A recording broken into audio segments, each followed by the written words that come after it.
Well, the good keeps on getting better, man, because I'm joined by my friends. Hey, we're having such a good time lately.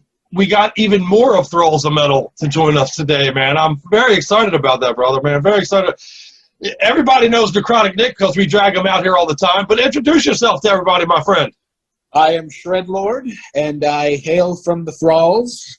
And yes, thank you for inviting me today, sir. Me and my Panda coffee cup are very gracious.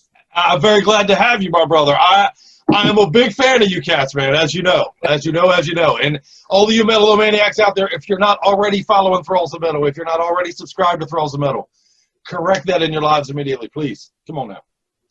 No excuses. No excuses. And I'm bringing you guys in for what I didn't realize when we talked about it. We joked about doing this, and I'll let you speak in a minute, Nick, I promise. But you guys and I talked recently about doing this list that we're going to talk about today, and holy fuck, it's become the most difficult goddamn list I've ever worked on. Wild. You really put it to us, didn't you?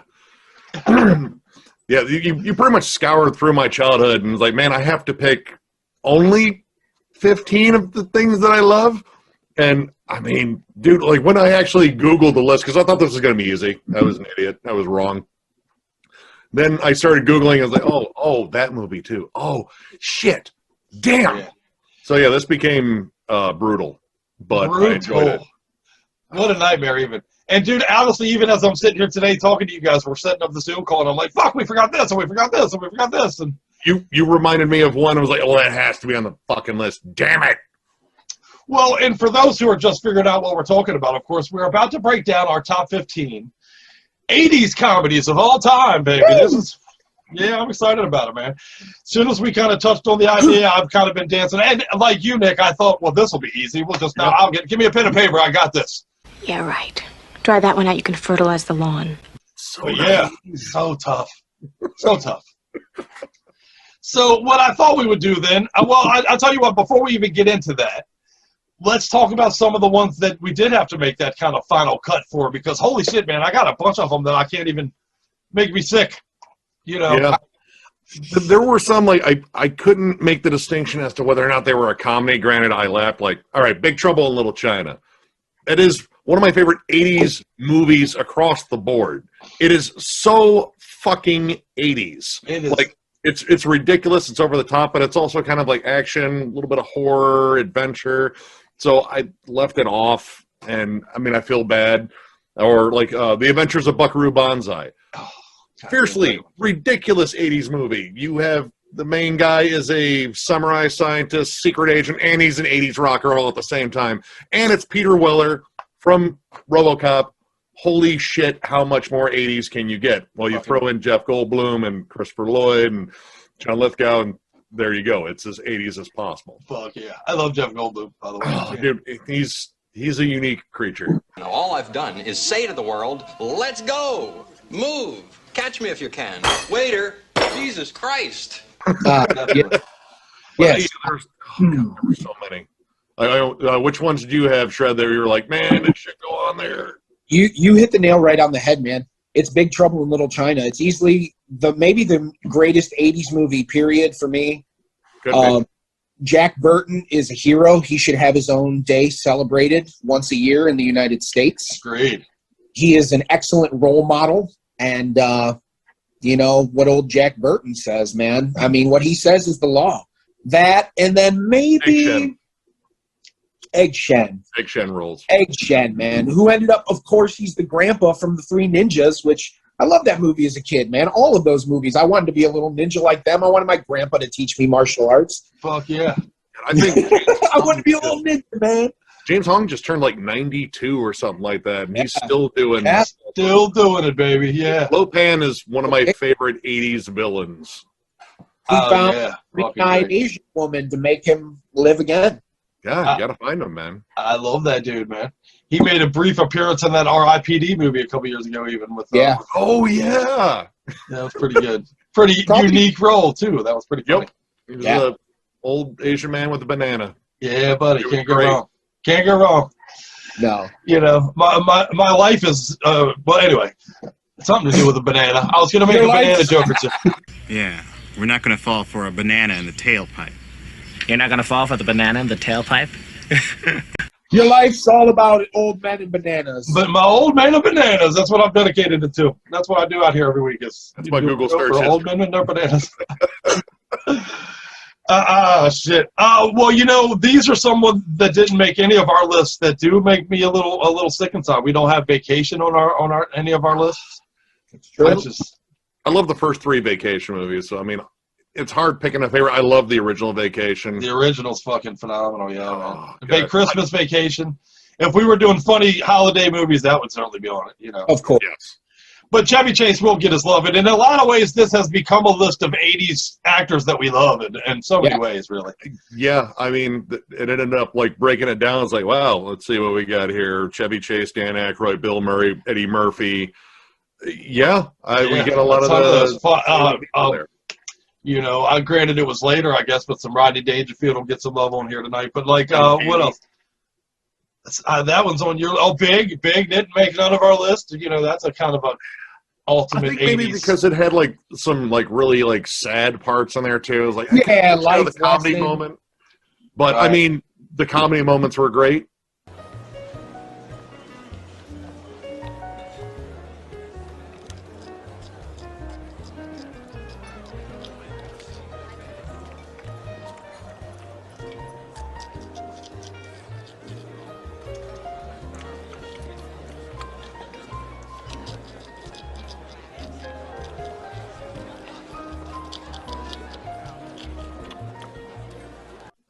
I mean, The Man with One Red Shoe is a really interesting one, too. The Money Pit. Great, yeah. Fuck yeah. Yeah, Tom Hanks, you gotta love Tom Hanks, man. Oh, yeah.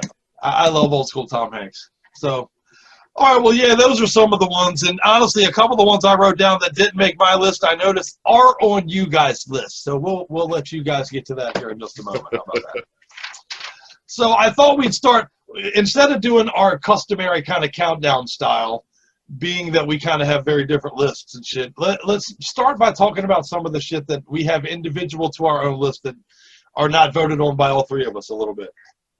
I'll throw out a couple of mine, and then we'll throw out a couple of yours, and we'll go around the room. How about that? All right.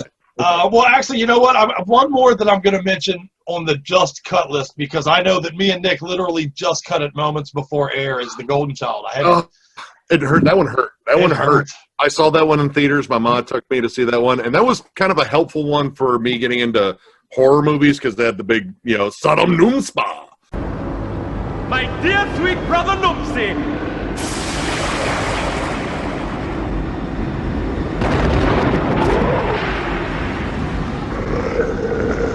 I can see you're busy right now.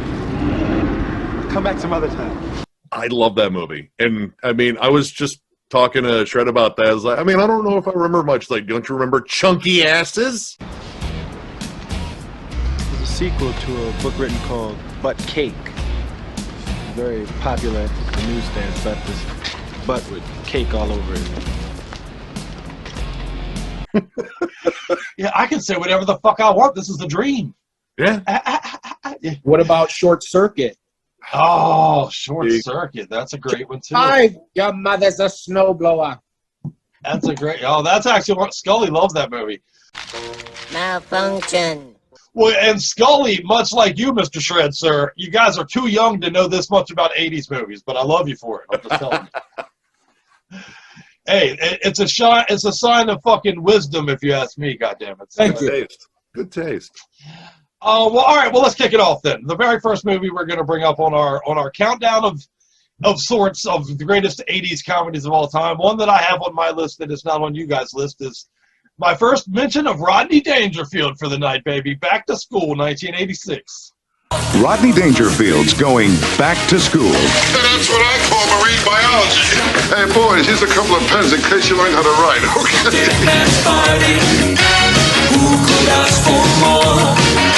When I used to dream about going to college, this is the way I always pictured it. Wait a minute, when did you dream about going to college? When I used to fall asleep in high school. A little something for the kids, okay? Take that, it's okay, huh? I don't have any kids. No, because we're here. Get yourself some kids. We're here. Take it all right? Say when. Right after this drink. Rodney Dangerfield, back to school. Baby. Come on, I'll work it all out. yes. This one was close. Actually, this was one I erased. I had to replace with something else that I was more connected with. But I mean, all right, who can forget the Triple Lindsay?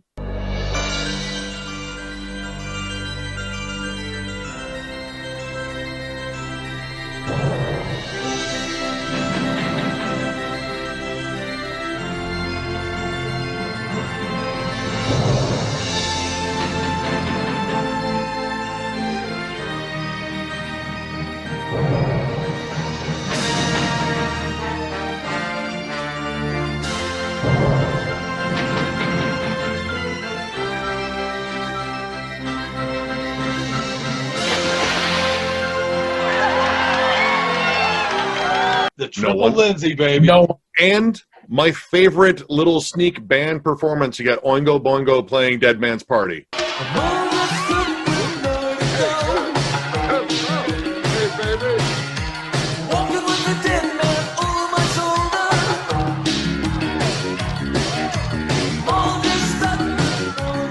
And I fucking love that song. I mean, it's Oingo Boingo. Oingo Boingo was wild, and why can't I think of his damn name? Oh, Danny Elfman. Brilliant composer. And Danny Elfman's going to get some love here later from, I know, Shred. But yeah, that's a great movie. It's a great movie, man. And Burt Young's in it. Yep. Oh, fuck yeah. Burt Young, dude. One of the best. And a super young fucking Iron Man and Robert Downey Jr. too, man, with his blue hair. Yeah. Hey, folks, it's on me. Shakespeare for everyone, okay? You too, honey. Ooh, I'd like to tame your shrew. Oh, the rapid fire delivery back then. Fuck y'all, dude. And I worship at the altar of Rodney Dangerfield, man. I always have, I always will. I fucking... My 5 fives. Oh, fucking... And I got some more love for Rodney Dangerfield coming up a few times on our list throughout the show tonight, so... Ooh. Yeah, man. More Rodney coming at you, but Back to School, 1986, yeah, dude. All right, well, another one on my list, I'm going to go to 1985. And this one is kind of an 80s classic in a lot of ways, but The Breakfast Club, man, I had to have it on my list. I just had to. A brain, a beauty, a jock, a rebel, and a recluse. Can't believe this is really happening to me. Before this day is over, they'll break the rules. Chicks cannot hold a smoke.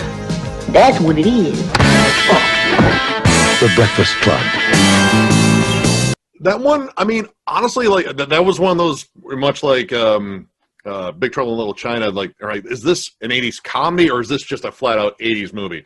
I will argue it is essential watching. If you're going to watch 80s movies, you have to at least watch Breakfast Club as far as like the John Hughes stuff. I mean, 16 Candles is pretty goddamn good too. Yeah. And I hate romantic comedies, but I still like that movie.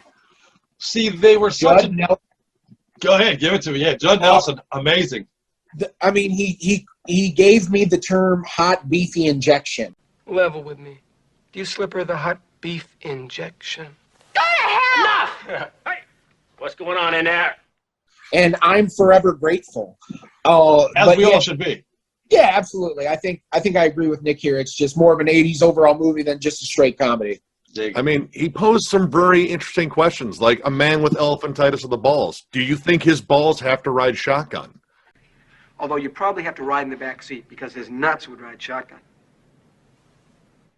It's good stuff.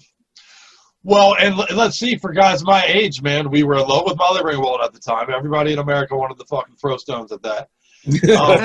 You know, they're rewriting history. John Hughes gets a lot of shit in the rewritten 2020 look backwards, which is such bullshit. The dude was amazing. These were quintessential statements on the times. Everybody he put out there. He connected with the generation. I mean, he really did. Like, he got the whole 80s feel, and essentially, like, this is what all groups of kids are going through. You get your outcasts, your jocks, the nerds, the burnout. And, I mean, fucking Breakfast Club really embodied that. Right on. I mean, we'd all be pretty much, Judd Nelson's character. I was going to say, I think I basically was Judd Nelson for about 3 years of my life. So, yeah. I mean, he was the one I related with the most. I was like, he's pissed off. I'm pissed off. Cool. Fuck yeah. And, dude, they tackled some heady issues back then, and they always snuck in stuff like that. And it's funny to me to look back on a lot of 80s movies that you don't realize looking back, but I mean, he got into the cigar burns from his dad shit. I mean, it tackled some issues in there. The pressures of school, the fun, you know what I mean, of growing up and the peer pressure stuff. It got a lot of that covered. He was deep. I mean, he touched a lot of bases, and like there was always like just like, you know, it wasn't just a shallow comedy. There was always like some human elements there. You wanted to make sure characters were developed, and that's probably why his films are fucking timeless. Timeless, yeah. And I've always loved Ali Sheedy too. I got to throw that in there. So yeah, when she cut her bangs off, like, oh, there's your face. Yeah, she was kind of like a human dust bunny there for a minute. Well, and correct me if I'm wrong. That was kind of that scene has now been stolen a zillion times, where the ugly duckling turned pretty with a little bit of makeup thing. But that was that movie, right? I mean, am I wrong, or was that kind of? I think that was, you know, pretty much. You know, it's an old trope. It's been repeated so many. I mean, like it's essentially My Fair Lady too. Yeah. I mean, so. yeah. It's that was the reimagining of it for the 80s, I guess. Yeah. There you go. You just cut her bangs and make her wear a sweater that fits. Might seem crazy, but you're just gonna have to trust me.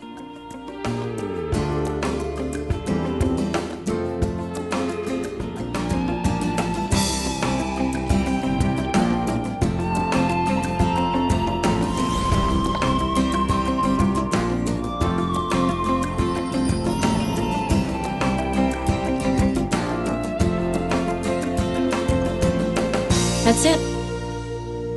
I did it. I'm a miracle worker. Right. And now we all want to bang the dandruff girl. So, I mean, as long as she washes her hair. There you go. Right. Just stay away from the hair. That's all. All right. Well, I got another one on my list that's on my list alone here. The Goonies, man. 1985, The Goonies. The Young Misfits called The Goonies, baby.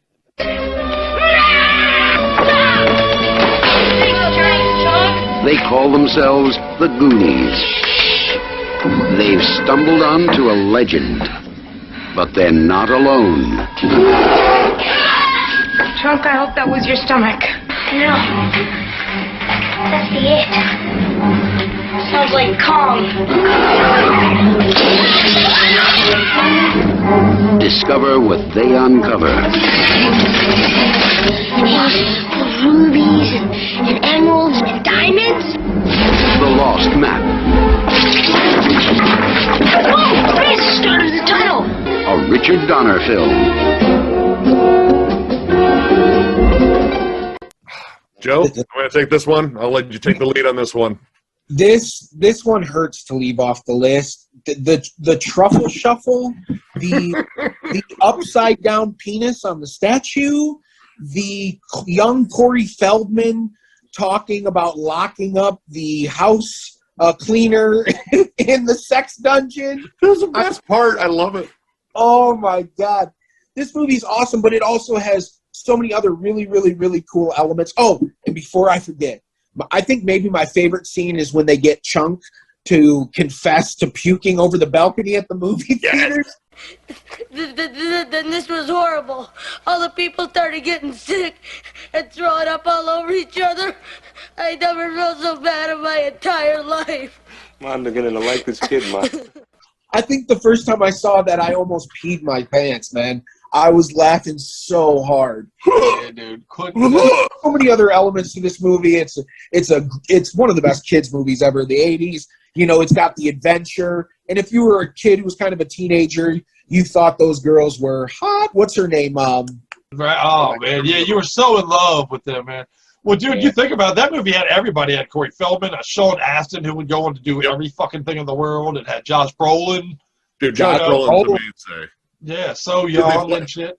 Making him ride the fucking kid's bike. Like, I'm sorry, I'm just taking this. Like, dude, I love that. Like, my tires! I love that movie. Is again like it's essential 80s watching. I would even say, like, listen, if maybe you got freaked out when the dude's heart got ripped out in Temple of Doom.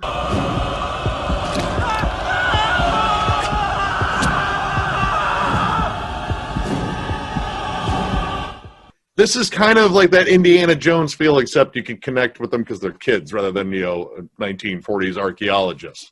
So true, man. That's so great put, actually, man. That was a Indiana Jones for kids. What a fuck! It really was, and I mean, it's a fun movie. Like watching both of the Fratellis get their nuts destroyed on that log. I fucking giggled. Like, are you all right? No. Stick shoes. Sweetheart, are you okay?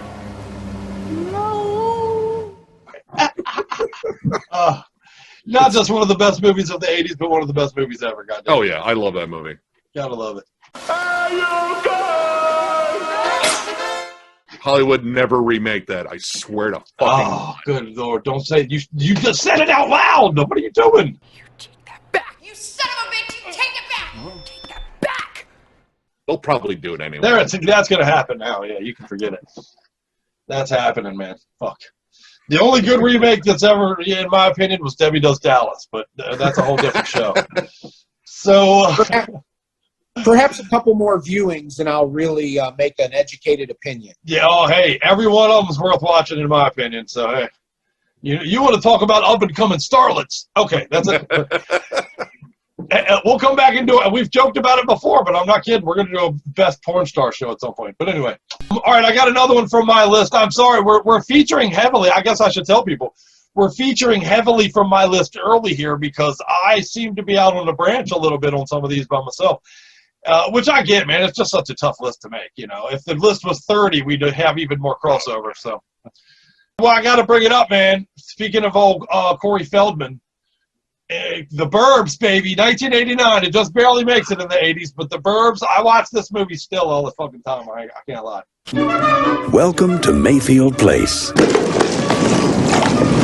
A typical street in the Burbs. Morning, Walter! Where nothing much ever happened. Walter's dog just took a dump on Rumsfeld's lawn again. Until the Klopeks moved in. But now... Carol! You wouldn't want to visit there. Ray, this is Walter. The Burbs. I hit the gas line, I'd run! God, I love this street. Tom Hanks. I think we are overreacting. No. The Burbs. It's one hell of a neighborhood. Hey, honey, I think we should move. Joe Dante is one of my favorite directors of the 80s. He did Gremlins, he did Explorers, which is an underrated gem, and of course, The Howling, one of my favorite werewolf movies ever.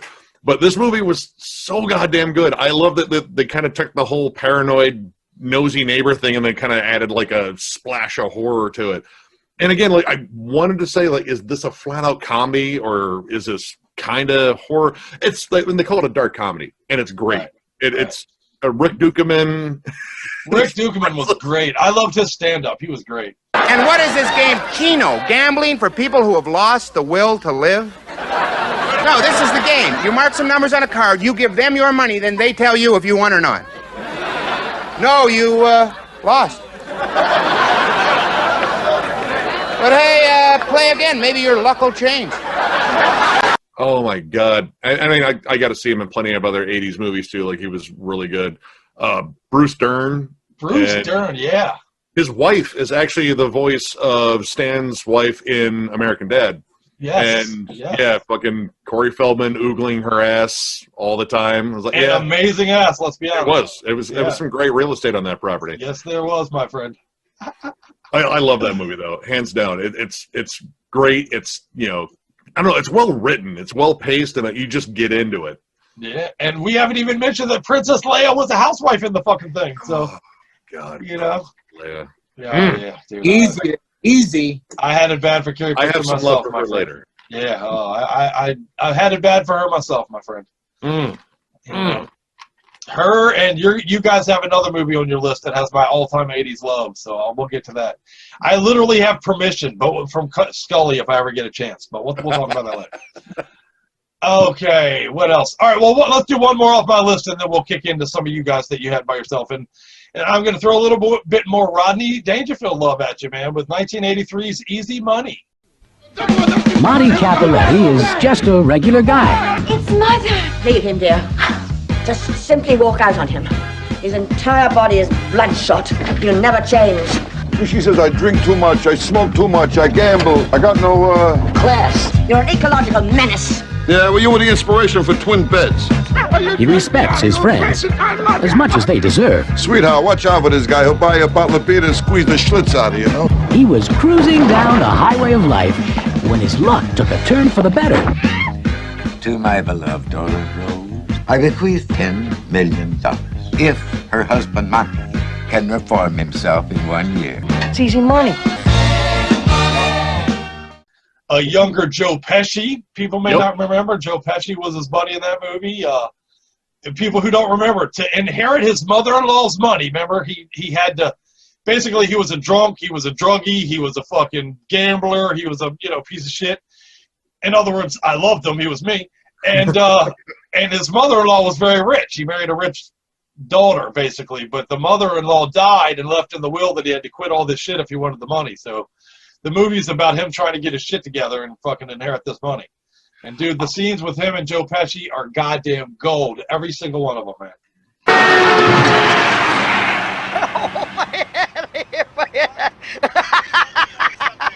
What's so funny? Everything's funny to you. We laugh and laugh and watch the road. Will you watch the road? I lost my joy. Where's my joy? The toilet scene where they got the plumber truck, so good. I'm sorry, good. Oh, no, I vaguely remember this one. I know I've seen it because I was obsessed with Rodney Dangerfield because I like one-liners, and we'll probably get to a lot of my favorites in terms of one-liners on here. But this is one I don't remember as vividly, especially as Back to School. Back to School I watched a ton. I'm so bad, I should be in detention. Joe, what you got on this one? I don't remember this movie, but I've definitely heard of it. I don't think I've ever watched it, to be honest. Oh, well then, I'm gonna write it down and watch it. Please do, man. Again, Joe Pesci, his daughter's a mess. The whole thing is great, man. The scene where he's peeking over at the neighbor who's suntanning next door. Dude, so great, so great. Funny fucking movie.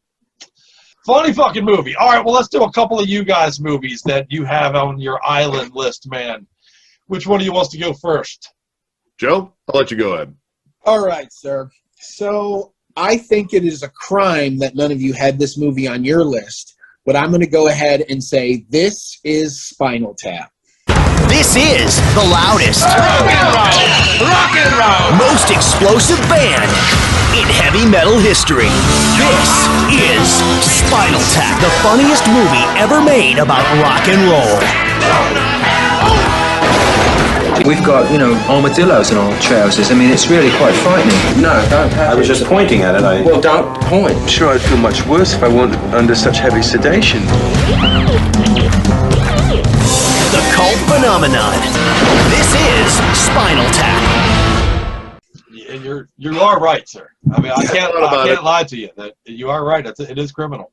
I mean, it set the stage for the mockumentary, and it's metal, and I feel like a piece of shit now. Thanks, Ben. I know, me too, man. We did a metal show about 80s comedies and the goddamn young guy has fucking Spinal Tap on his list. We suck, Nick. It's such a fine line between stupid and clever. Yeah, it's just a little turnabout. I love Big Bottom. Talk about mud flaps. She's got them.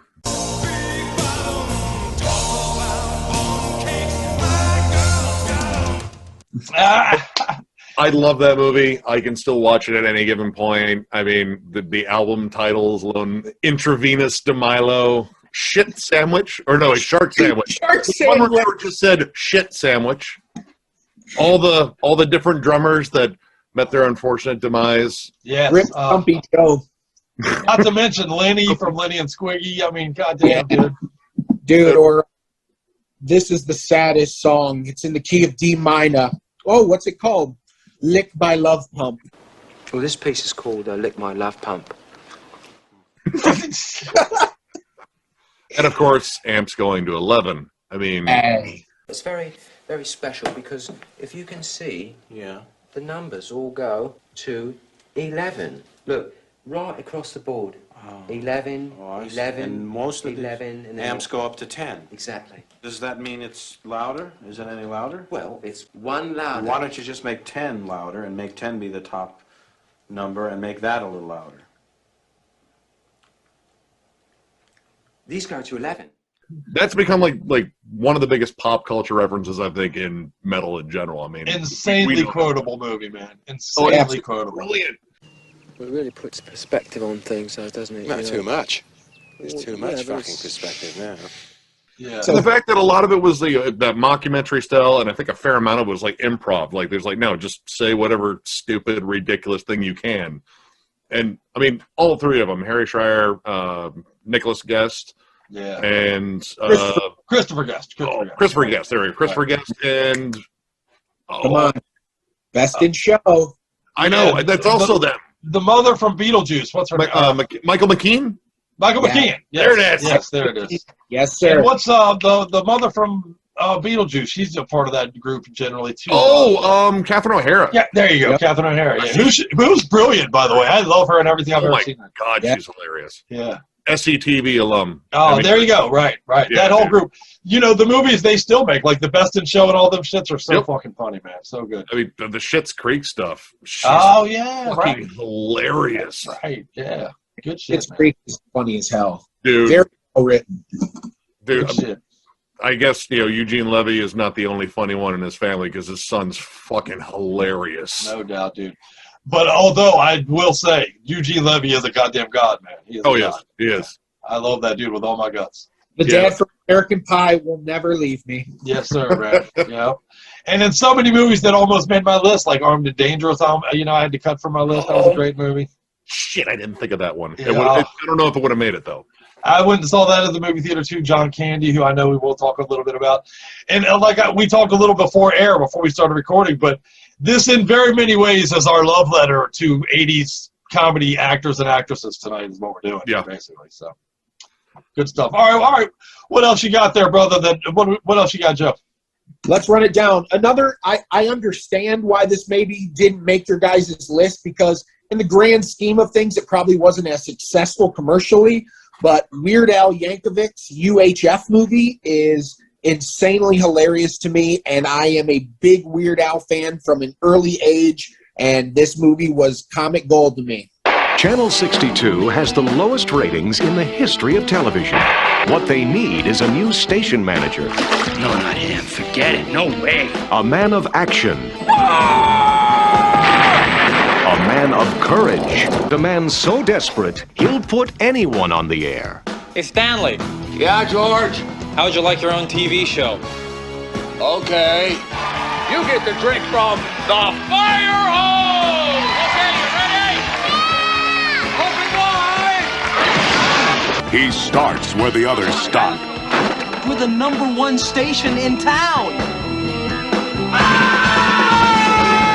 Weird Al Yankovic in UHF, the movie. It was close. I just couldn't think of anything else to scratch off here. The only movie I think I rented more as a child than UHF was probably Disney's The Black Hole, which is an obscure deep cut too. That movie is priceless. I used to watch fucking Al TV all the time on MTV and just his videos, and that is just like, again, one of those perfect little pop culture fucking nods, like all of his dream sequences and everything, and just coupled with the fact that it's an awesome movie. It's hilarious. There's a lot of good fucking music in it, and yeah, I adore that movie. Phenomenal music. We got to move to Beverly Hills, that is. I am going to go on record. I've said it before. I'll say it again. Weird Al is a fucking genius. Yes. He's a national treasure. Yes, he is. I think he would be the most perfect choice in the history of mankind to do a goddamn Super Bowl halftime show. Oh my God. I've been pushing for it forever. Think about he could literally do a bunch of the most recent pop culture songs, all of them, and have fun with it. You know what I mean? He's the consummate fucking entertainer. He just is. I would actually watch a Super Bowl halftime show. Right, dude, certain people were put on this earth to entertain the rest of us. Yeah. And Weird Al is one of those people, man. I've loved him all my life. I literally remember being a young kid hearing the Dr. Demento, my first ever exposure. Dr. Demento, man. Yes, sir. I was a young dude. I had the fucking Dr. Demento records, the little fucking 45s and shit. And they featured a lot of early Weird Al stuff, you know. And then, you know, back in the day, another one rides the bus and all that super early crazy stuff, man. I was like, this shit is great. Look out! Another one rides the bus. I love Weird Al. We should start a petition. Dude, I actually start a petition. I have made a meme that's going around social media that's hashtag Weird Al next year with the Super Bowl, him holding the Super Bowl trophy. That, if you see that going around, I made that shit myself because that needs to happen. Not all heroes to start a change. petition. We need to start it on like change.org, start promoting it in the videos, and try to push this thing as viral as possible. Dude, anything I can do to help, let's do it. In fact, dude, I love you 10 times more than I did an hour ago just because you gave me an excuse to talk about Weird Al Yankovic, man, and I love you for that. That's great stuff. Oh, the 80s were wonderful. God damn it, what I wouldn't give, brother. What I wouldn't give. What I wouldn't give, man. No! My precious youth! All right, what else you got, Joe? You got any other island picks? I do. I think this was one of the ones you guys cut. I think you'll tell me here shortly. Beetlejuice. Adam and Barbara are recently deceased. They were happy to haunt in peace until the new residents moved in. To rid themselves of these pesky pests, they call on the ghost world's leading bioexorcist. Showtime. Attention, keyboard shoppers. I want Beetlejuice out of the picture. You guys really are dead. Let now the dead, shall we, come alive.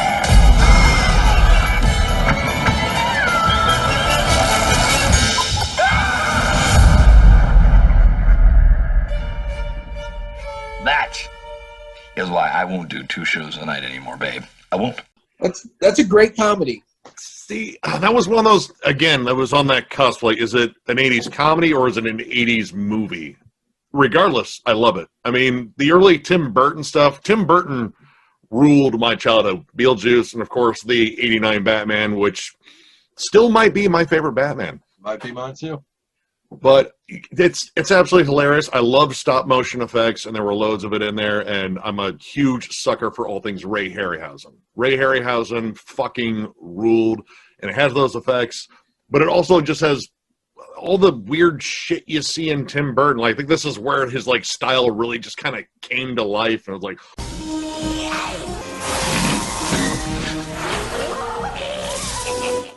holy shit, this is awesome. And Michael Keaton fucking rules in it. So rules in it. Oh. I love Michael Keaton and everything, man. I mean, he's a great actor. I mean, he's Best Batman. Yeah. Best Batman. Our list doesn't have Mr. Mom, which it could. Our list doesn't have Night Shift, which it could. But, you know, Michael Keaton's great. Great stuff. Yeah. Well, and that brings me back to who I do. I have a standing permission from Scully. If I ever get a chance at Winona Ryder, I have permission, man, because that's very nice of her and very understanding because Winona is beautiful. Yeah. I've loved her all my life, sir. In fact, I give her credit, and no one's yet to make a successful argument against me on this, but I give Winona Ryder credit for the entire goth emo look thing. I do. I think she initiated it. She started it. It came from her. Maybe Robert Smith. They're parallel. That's both for men and women. That's pretty parallel, you know.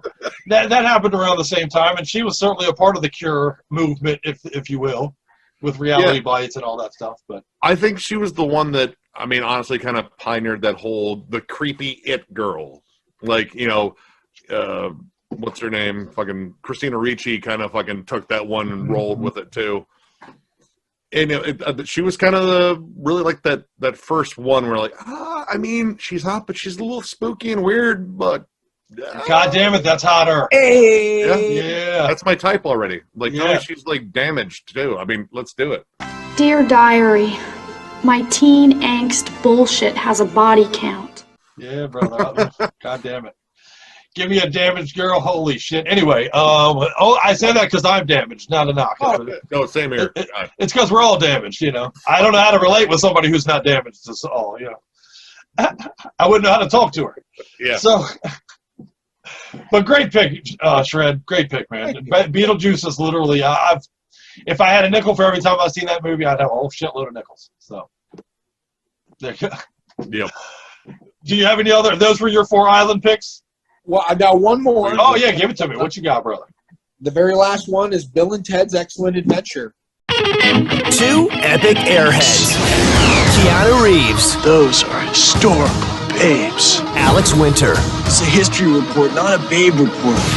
Napoleon. Ziggy Biggy. Genghis Khan. Sigmund Freud. How's it going, fruit dude? Socrates. And Abraham Lincoln. Audio, dude! If you guys are really us, what number are we thinking of? 69, dudes! Bill and Ted's Excellent Adventure. It was close. Hilarious George Carlin. You've got tons of heavy metal and rock references, and you have just these 2 burnt-out, hilarious stoner kids. I mean, the world officially knew who Keanu Reeves was. Whoa. Whoa. Whoa! But we love Keanu. And Keanu's awesome. He's generally just an awesome human being. But yeah, I mean, this one I actually saw in theaters too. And I remember there was actually, unfortunately, a poorly animated series that came out after this because they marketed the shit out of this. Yes, they did, man. How funny, too. Some stoner metal guys they did. You know, it's funny to look back on. Wild Stallions. All right. All right. Yeah. Excellent! I mean, Alex Winter did some cool stuff afterward. I don't know if anyone saw the 90s movie Freaked. I actually own that movie. It's fucking weird. But, yeah, it's an odd movie. Honestly, there's part of me that likes Bogus Journey a little bit more. But this is an 80s list. That was a 90s movie. Correct. I love it. I love it. Dude, first of all, having George Carlin in it, you know, he's a god. Instant cred. Yeah, for sure. If you are a regular to watching Metal-O-Mania out there, every week we open and close every song with a picture title page that's got the name of the song, the band, and the thing. And I like to put little goofy movie quotes there, so it's not just silent. There's easily no movie we've stolen more quotes from and used more quotes from than Bill and Ted. There's just that, and maybe Fast Times are probably running neck and neck. But man, yeah, that's such a quotable movie, especially for a metal show. To be honest, I mean, fits like a glove, brother.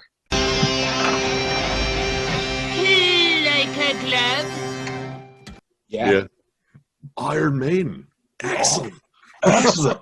These are heavy. Yeah, heavy metal. And of course, I have not watched the new one yet. I got to be honest. Have you guys watched the newest one? I haven't watched it. I haven't watched it either. I feel terrible. I should. Yeah, my intention is to do so. I'd like to watch the first 2 again and then watch the new one, honestly. So, dude, the second one holds up remarkably well. I think it's a bit better movie. And plus, you had William Sadler as Death, and he was awesome in it. Awesome. Yeah, he really was fantastic. Which I think he returns in the new one, too. Yep. If only Carlin could, goddammit. I know. But yeah, those are great, man. Those are great. That if our list was a little longer, they'd all be featured on my list, man. You know. Oh. So good stuff, man. Well, I'm gonna shift my gaze to you, Mr. Nick. The Eye of Sauron now turns to Necrotic Nick. All right. Well, a couple of these are closely related because they involve the same actor, but I'm going to start off with one. Real Genius. Welcome to Pacific Tech Smart People on Ice. What's all this supposed to be? This is ice. This is what happens to water when it gets too cold. This is Kent. This is what happens to people when they get too sexually frustrated. I'm Chris Knight. Oh no. Oh yes. Look, it's about our deal. To graduate, you need my course, dear boy. I have advanced your project more than any 3 students on campus. What exactly do you want? I want 5 megawatts by mid-May.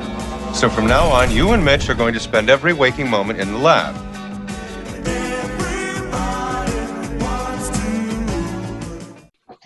This was one of Val Kilmer's early movies in terms of like the world getting used to him, not like as the dramatic actor as he become, right, but as a comedic actor. And this movie is, again, like quintessential 80s watching. There's sort of like a, fuck big tech and the war and shit like that, brilliant minds that are just absolutely goofy. Awesome one-liners across the board. So listen, if there's ever anything I can do for you, or more to the point, to you, you let me know, okay? Can you hammer a 6-inch spike through a board with your penis? Not right now. A girl's gotta have her standards. The guy was using, what, like, frozen chunks of something to fucking trick a machine for quarters and shit. Oh, my God, dude. It's an absolutely hilarious movie. Underrated. I don't think many people actually, really know much about this. I know the other star, the kid that was the sort of the main star in there, became, like, a big name in, like, I don't know, like heartthrob movies or something. Right. Shit Yeah, that I didn't watch. can't Like, remember his Tiger name. Beat made the cover. Who gives a fuck? But Real Genius, great movie. It's just kind of weird, and I don't know, like, there's a whole series of movies that were just kind of like that, like My Science Project, if anyone remembers that one. I do. Movie. It was awesome. It was awesome. Yes. God damn it, man. I love that movie, dude. Yeah, And- I've never seen it. Dude, it's great. It's great, man. I mean, you have William Atherton in there. Walter Peck being an absolute prick, which he was great at playing. Fucking fantastic. popcorn. Yeah. Oh, the popcorn scene is it's the first thing that comes to my mind, honestly, when you say that movie. But military laser and a ridiculously huge bag of popcorn.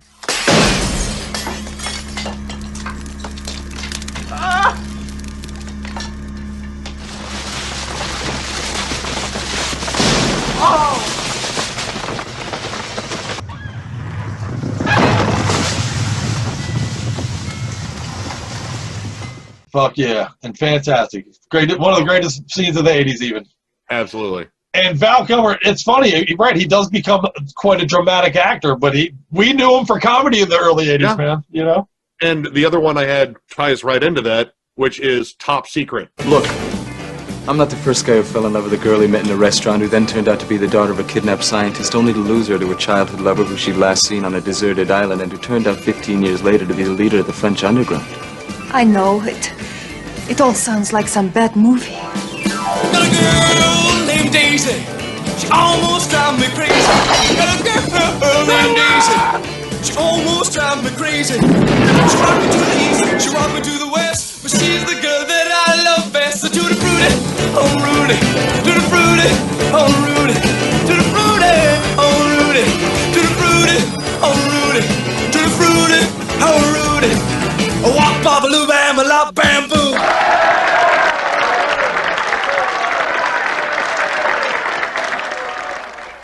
And this is the beginning of the Zucker love. The Zucker brothers in the 80s were absolutely brilliant.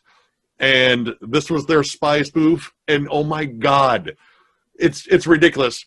Once again, Val Kilmer, main star, he plays a pop star, and his name is Nick Rivers. Nick Rivers, yeah.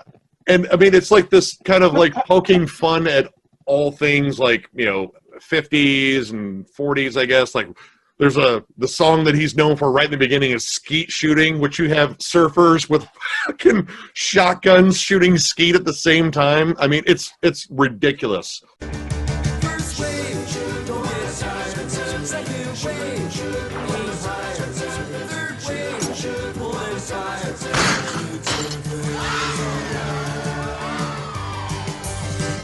And of course, like all the Zucker brothers tropes. Sight gags left and right, one-liners, left and right, cutaways. All of it's there. It's an absolutely hilarious movie. The cow suit is it's ridiculous. It's so good, dude. I mean, if you've never seen this movie, this is, I mean, everyone knows Airplane and shit like that. This is on the same level, if not maybe better in some respects. Dude, no, have you seen it, Shred? Oh, these are must-see movies for you, sir. Dude. All right. I will tell you, I fucking got a list. When I saw your two lists, there were two that made me kind of sink to my stomach that I didn't have them on my list. Spinal Tap was one, and Real Genius was another. Top Secret was another, man. Top Secret is so. I love that fucking movie. Honestly, I've watched it recently. That's a movie that sometimes if I'm feeling kind of blue or down, I'm like, man, I'm putting on Top Secret so I can get a goofy laugh in. It's brilliant. I mean, hell, they had a scene where the guy slowly rolled into a Pinto and it just exploded.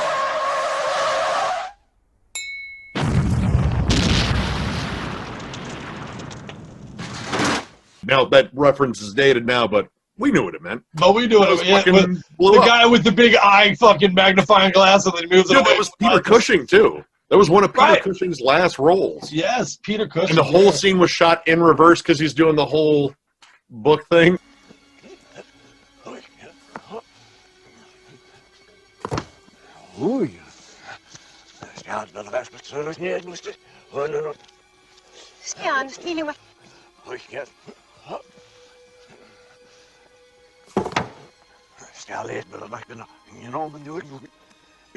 It's ridiculous. That book scene is so great, dude. Or when she fucking sees Nick after he survives the glowing tits.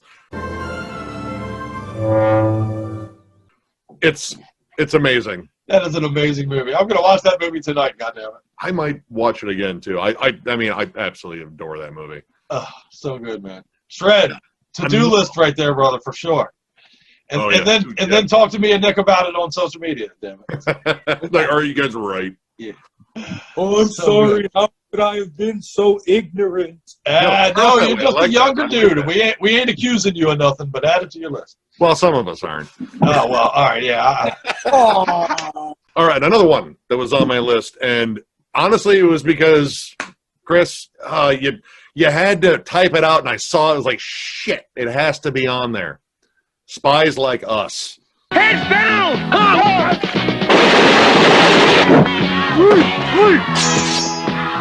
This is my sister. You can all have her.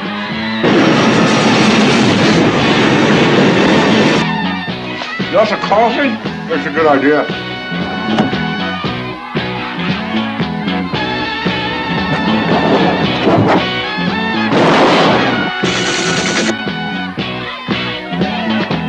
Let me see that. Hey, come on. Honestly, you two are unbelievable. Chevy Chase. Get us the hell out of here! Dan Aykroyd. To think my high school guidance counselor said I'd never amount to anything. Spies Like Us. We're Americans!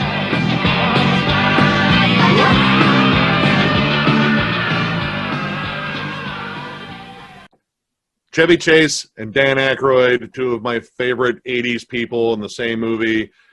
Cold War scare, but having so much fucking fun with it. This was actually kind of a tribute to like Bob Hope movies in terms of like the adventure caper sort of thing. Right. And it was funny because Bob Hope actually pops up in it briefly. You're talking to Mr. Hands.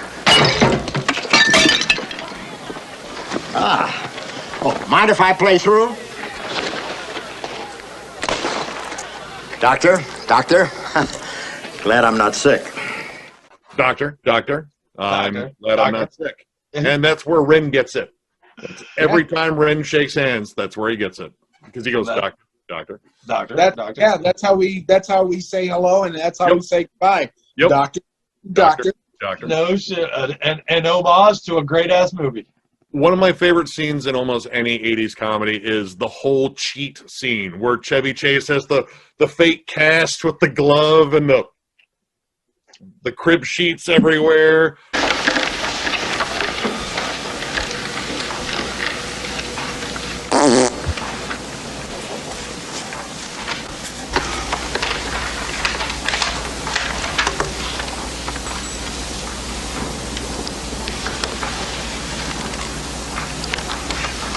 Excuse me. And then like, heart attack, oh God. And he like leans over someone's table like, It's absolutely brilliant. The two play off of each other so goddamn well. It's just back and forth. And yeah, this is the first Chevy Chase entry on here. He's going to be popping up a lot. He was the king of the one-liners in the 80s for me. Totally true, man. It's a great movie. The story on him is apparently he's not a very nice guy behind the scenes, or so you hear, but who cares, man? His body of work is brilliant, man. Yeah. Jane, you ignorant slut. You know, I love goddamn Chevy Chase, man. Yeah, we're gonna give him lots of love, man, because he's literally a part of some of my favorite movies ever, man. Yeah, I mean, there's too many, which was why I had to leave off some of them. And the other one that is on my list that was left off, and you had brought up Tom Hanks and his early comedic stuff. The one that stuck with me is Bachelor Party. I'm getting married. Yeah, right. Yeah, let's have a bachelor with chicks and guns and fire trucks and hookers. A man. Bond. James Bond. A woman. Oh, come on, honey. A bachelor party for him. A bridal shower for her.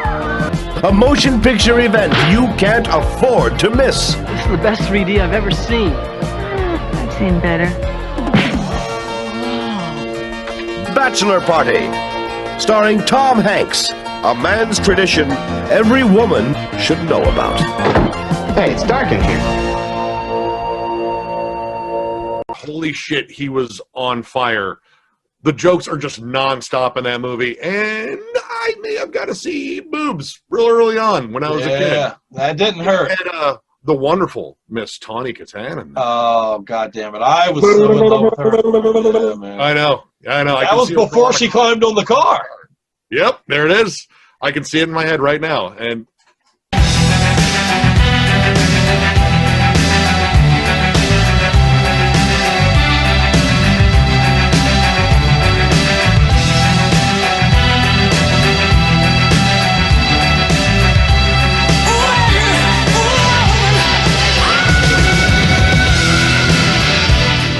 I'm fine. But God damn it. Yeah, there's I that love that scene where movie. she shows up in the lingerie. Oh my God. Oh my God, dude. It's a great movie. I mean, one-liners left and right. Their one weird friend that they first see him when he's rolling on someone's luggage is like, oh, he's like they got him in the bathroom trying to kill himself with an electric razor. Yeah, right. He's trying to cut his wrist I'm going to cut my wrists with an electric razor. It's all they had. Well, at least your wrist will be baby smooth. The humor is so spot on. Like, it never stops cracking jokes, and it was the pace of the movie, and of course, the rampant nudity, and of course the twisted ex-boyfriend too with the crossbow.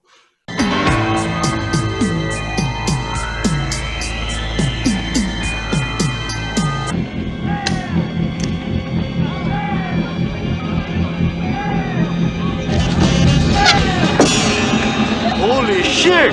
I'm going to get the fuck out of here. Right. And Absolutely ridiculous movie. And the glorification of drug use, which, let's be honest, was a big 80s staple. Oh, God. They fucking killed a horse or a donkey. The horse doing the dude, and the scene where the stripper puts his dick in the hot dog bun.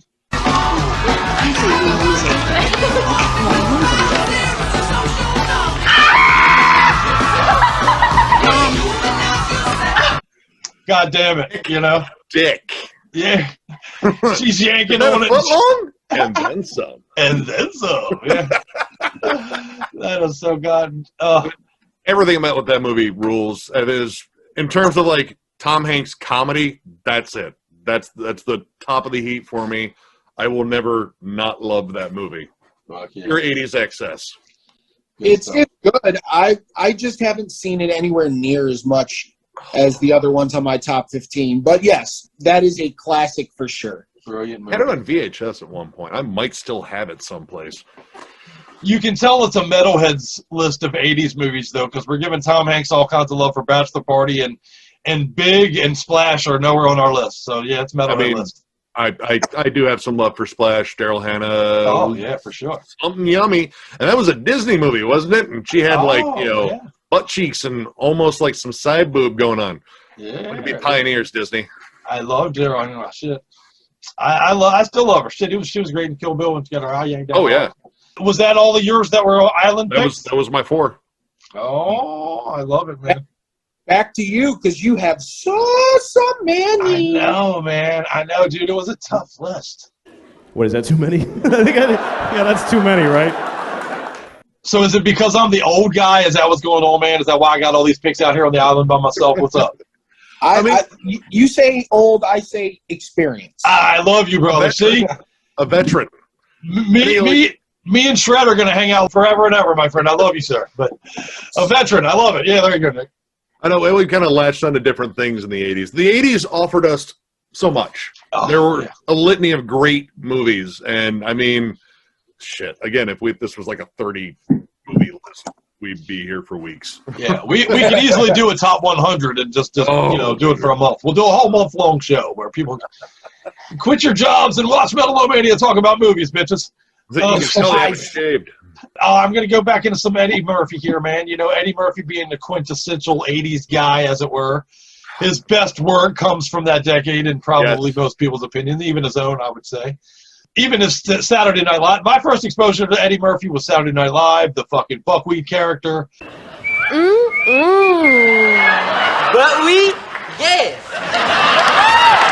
Buckwheat jeans. Okay.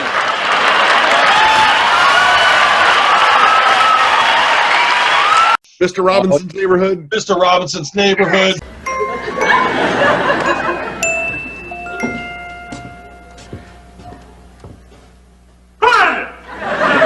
Police! Just a minute.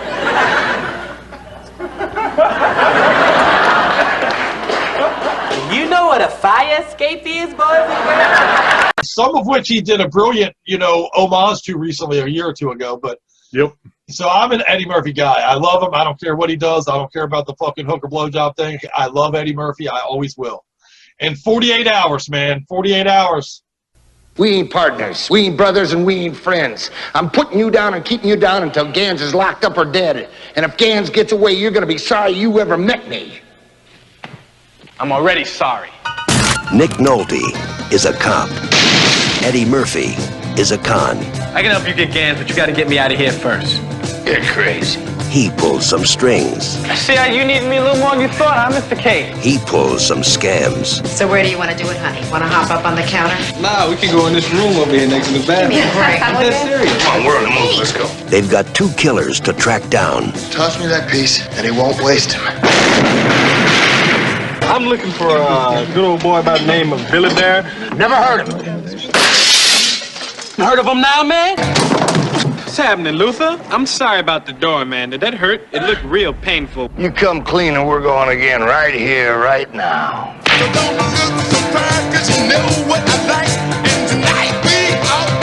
We ain't brothers, we ain't partners, and we ain't friends. And if Gans gets away with my money, you're gonna be sorry you ever met me. I'm already sorry. 48 hours. Y'all be cool. Dude, I love that movie. I thought about putting it on here. I like the sequel, too. I thought another 48 hours was also good. But in terms of like a dynamic between two characters, all right, first off, that movie ain't flying now. No way, brother. You can never make it today. You're just a spear chucker with a number stenciled on the back of his prison fatigues. Let me explain one thing to you, nigger. I fight dirty. Dude, I think I used to be like super intimidated by Nick Nolte in just his gravelly voice. And he was a big guy. Yeah. All right, let's go. Like, okay, sir, I will listen. Anywhere you tell me, man. Yeah, right. Whatever you do, hey, I'm in. But the back and forth between the two of them, it's an interesting story too. Like, I just kind of touch on the whole buddy cop thing, except they're not buddies for most of the movie, questionably towards the end. Right. But I mean, it's got some like really dark, like, violent sections there. You also have what's his name from Predator, Billy. Oh, I can't. Sonny. Yeah. Dude, Sonny, speaking of scary individuals, dude. Yeah. They just stare at you and say nothing. It's like, here's my wallet. Yeah, scary dude.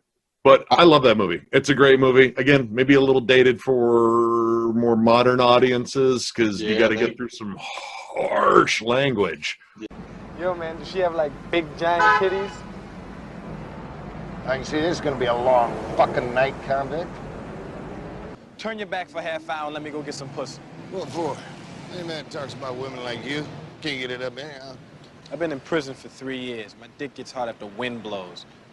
Yeah, they got some stuff to say. I mean, Nick Nolte straight up calls him the N-word a couple times. Dude, a ton of times. I swear it seemed like every other fucking word for a while. Yeah.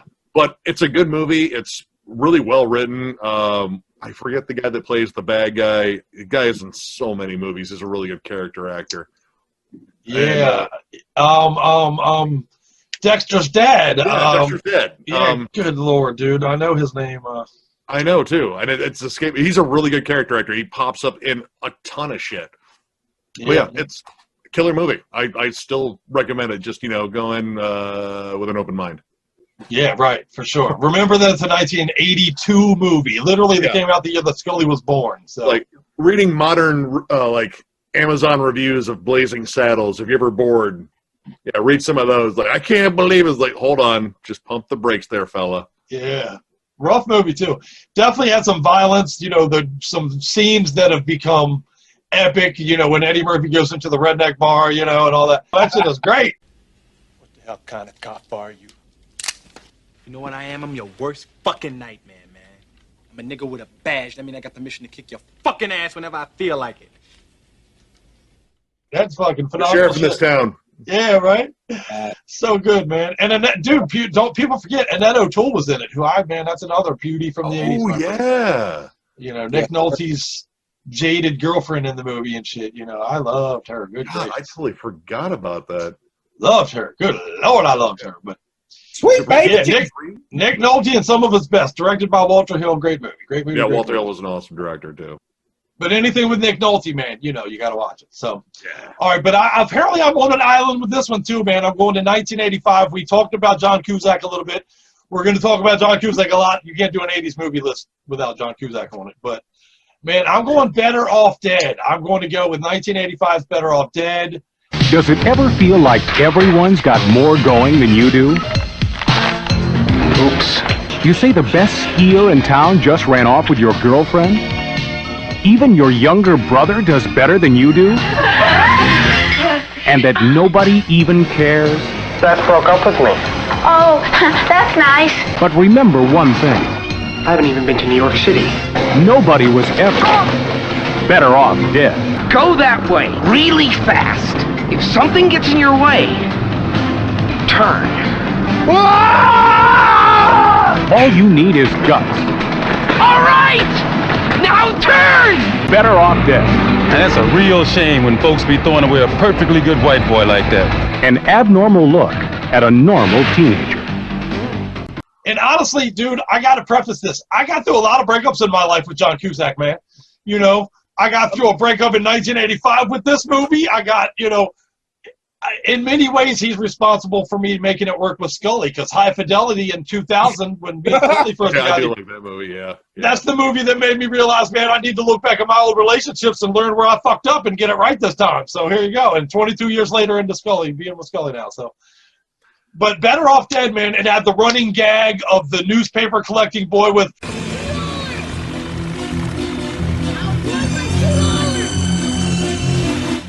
Okay, which became now I remember it. An iconic line, man. I probably stolen that line and used it in the show 100 times. Oh, the two brothers that like to race them. The Korean brothers that only know how to speak English by watching Monday Night Football, so they talk in Howard Cosell. Truly a sight to behold. A man beat the once great champ. Now a study in moppishness. Yep. Okay, I remember that. That one didn't stick in my mind as much as Wild Crazy Summer, which was probably one of my favorite John Cusack movies from the 80s. I do love that one. Do remember this one, and I definitely remember liking it. It's been a long time since I've seen that one, so that's one I'm going to have to revisit. You should. Please watch this movie. It's got Booger from Revenge of the Nerds plays his buddy, who's like. Honestly, this was another movie I've stolen a bunch of lines from. I've been going to this high school for 7.5 years. I'm no dummy.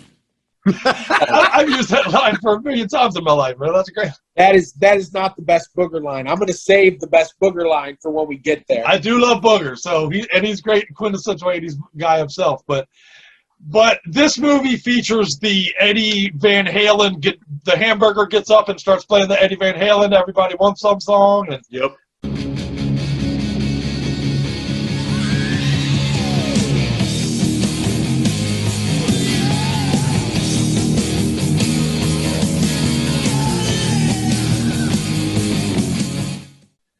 The French foreign exchange student. It has so many great running gags even. The mother's a terrible cook. She makes like the purple bacon at one point. the little brother, every single thing that he does works. Meanwhile, he can't get his car to work, but the brother's like ordering like miniature NASA satellite, shit that he's making work somehow, There's so many running gags in this movie. It's just such a great fucking 80s movie, man. I highly recommend it. Please check it out. I gotta go back and watch it. Do it. John Cusack, Better Off Dead, man. Watch it today even, man. You can't go to bed tonight without watching this movie. It's a must. It is a must, especially if you're John Cusack fans, which I know that you are. So I'm pretty sure I owe John Cusack like an anniversary gift or something at this point or something. Clearly, he's been your marriage counselor for years. And truly, yeah. I mean, this movie got me over some shit. I got through a lot of, Say Anything got me through another breakup. So he always played like the kind of the lovable loser, but I mean, come on, he was like fucking not that much of a loser. Right. Hollywood's version of a loser. Right. I knew who Fishbone was courtesy of him and Say Anything because he wore a Fishbone shirt throughout. So killer. Yeah, that's a good movie. That's a great underrated movie there in my opinion. All right. I got another one on my list. Well, I guess we'll just keep on checking out shit off my list. We'll get to the shit later that because I'm off on my island here. So I'm the only one that has weird science, man. It's not a bad idea. What? Actually making a girl. This is Wyatt and Gary. I'd give her warm-digis mammary glands. Something's about to change their world. Something out of this world. She's alive! Alive! What would you little maniacs like to do first? She is turning their lives. Trust me for once, will you? What is going on? Gary, I don't know. Their minds. And their house. Upside down. It's seriously affecting your sex life. It's completely unnatural. Do you realize it's snowing in my room? And definitely weird. Hi, dudes. That's so good. Universal Pictures presents a John Hughes film, Weird Science. It's purely sexual. Weird Science, 1985, fucking Kelly LeBrock in the shower, and why are you guys wearing your underwear in the shower? She's wearing like half of a shirt, like you can almost see, like, plenty. Oh, God damn it. I loved her so much. I still love her for that shit. Kelly LeBrock is so beautiful and so perfect in a lot of ways. Oh, I love that movie. I mean, another, Oingo Boingo reference. They wrote the theme song, and it's, again, one of my favorite 80s songs.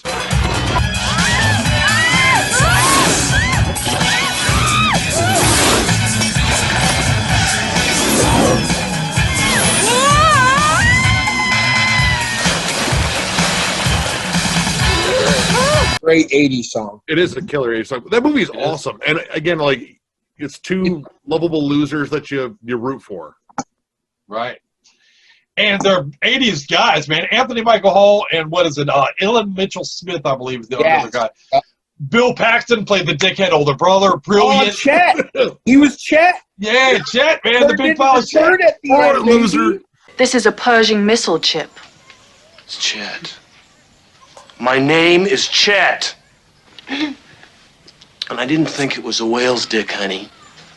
He hits the girl in the head with the shotgun and shit. So fun, dude. That movie's so goddamn great. That was, I think, actually the first major role for Robert Downey Jr. too. As he and the other dude were the boyfriends of the chicks that. Right, the prick. They were the pricks. Yeah, they were total pricks. They dumped a fucking slushy on them, sons of bitches. Yeah, right. That's right. So good, man. So good, so good, so good. I love every part of that movie. Anthony Michael Hall is, in my opinion, that's the best movie he ever did, and I loved him in the 80s. But that scene where he gets stoned and high in the fucking bar talking to the old jazz players and shit, and he's like, now you gotta believe me. I'm telling the truth here. I'm speaking to you. I mean, I was nuts for the girl. And what did it to me was these big titties she had. Yeah. I fall out dying for that scene every time, man. Oh. And when the parents forget their son and shit, man, goddamn, so good, dude. Dude, I mean, Kelly LeBrock was absolutely hilarious. Pulling the gun on his parents, and the whole thing where she just walks up to the girl and is like, you should really try showering with him. It's amazing. It's amazing. There's going to be sex, drugs, rock and roll, chips, dips, chains, whips. Your basic high school orgy type of thing. What about Michael Berryman makes an appearance? Yep. Oh yeah, man. Michael Berryman shows up, man. I love that dude. Great shit. Yeah, me too, man. The Weird Science has eyes. Yeah, man. The Hills Have Eyes is one of my that's good shit to me. So yeah, great. I want a vacation in the desert. Great shit. And of course, Ellen Mitchell-Smith, who played his buddy, is in another 80s movie that almost made the cut for me that I had to cut off, which was The Wildlife. I don't know if you remember The Wildlife, 1984. Never seen it. Carolyn, what is it? Carolyn, what's the mother from Back to the Future? Carolyn Leah? Oh, Leah Thompson. Leah Thompson. I'm thinking of Carolyn in the City, the show she used to do, but Leah Thompson. She's in that movie. Chris Penn, Sean Penn's brother, plays more or less Jeff Spicoli reimagined in it. You know, it's a... Sorry. It's casual.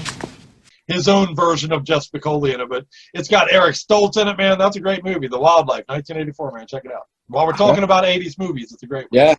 I might have seen that one, but I don't know. I'd have to go back. Well, another big one on my list, if someone put a gun to my head and said, you have to recite every word to a movie, I couldn't do it.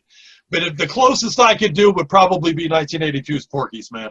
When they're not in class, they're into everything.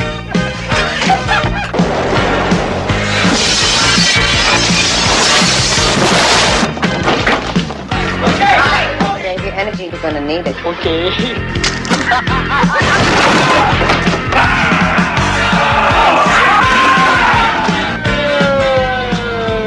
Okay, pull over. Coast is clear.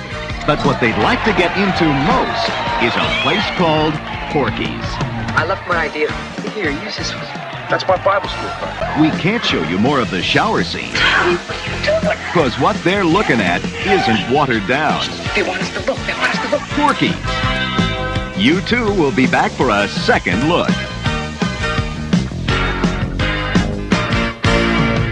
Okay, I'm ready. Oh, wow. Dude, yeah. I mean, that one was close too, but I don't know. It just didn't quite make it for me. I love that movie. Do not attempt to apprehend this prick, as it is armed and dangerous.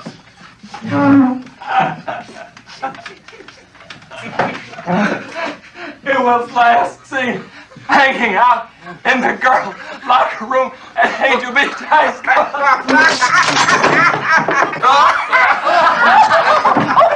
I love the revenge story. Again, it was kind of like Revenge of the Nerds, except these kids were not just nerds, they were just kids. And, you know, fuck Porky. He was an asshole. He deserved to have his fucking shit ruined. But the whole Peeping Tom thing and what they call the one dude, Meat. Meat, yeah. Why do they call you Meat? Hey, you want me to tell it? That guy was great. That was a great actor. He was in a movie that I love called The Wanderers from the 70s, man. I love that. I mean, yeah, The Wanderers. He was in. Vaguely remember that. Oh, great movie. If you're a fan of the Warriors, which I know you are, check out The Wanderers, an underrated gang movie takes place, set period piece in the 50s. But back to Porky's. The guy who played Meat was amazing. Pee-wee. And, dude, honestly, Khaki Hunter, the actress that played Wendy Williams in that movie, is from local. She's a Maryland girl. Hey. I was so fucking in love with her. I was a young kid when I saw that movie. And I cannot overstate the impact that so many parts of this movie had on me, but her openness. Now, people forget, this movie tackled a lot of things. Racism. Remember, the guy goes after the Jewish kid and keeps calling him a kite, remember? He's like, man, you're too stupid to even get your racism right. It's a kite, you dumb fucking redneck. That shit is fucking heavy for a comedy, but it got into the violence of the abusive father. It got into so much shit, man. The great movie, but like Khaki Hunter's Wendy Williams character was the first female character I ever saw in a movie that was so open sexually and talked about it and was honest and was like, I like it too. What the fuck, you know what I mean? And as a young kid, that made a big impact on me, as goofy as that might sound. Kim Cattrall was also in there too. Oh, or was she in the second day? No, she was in it, and that scene in the locker room is legend. The boy in the locker room always turned me on. Really? Yeah. Yeah? Yeah. Yeah.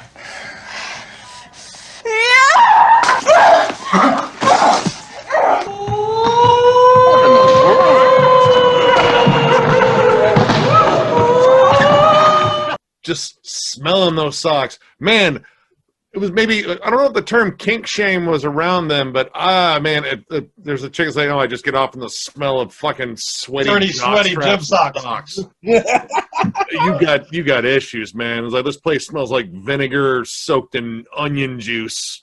Hey, dude, whatever works though, because Kim Cattrall, good lord, there's another one. I was in love with her. Started howling. I was like, all right, well, okay. Yeah, Mannequin. Don't forget Mannequin. You know, I can never forget Mannequin. Yeah.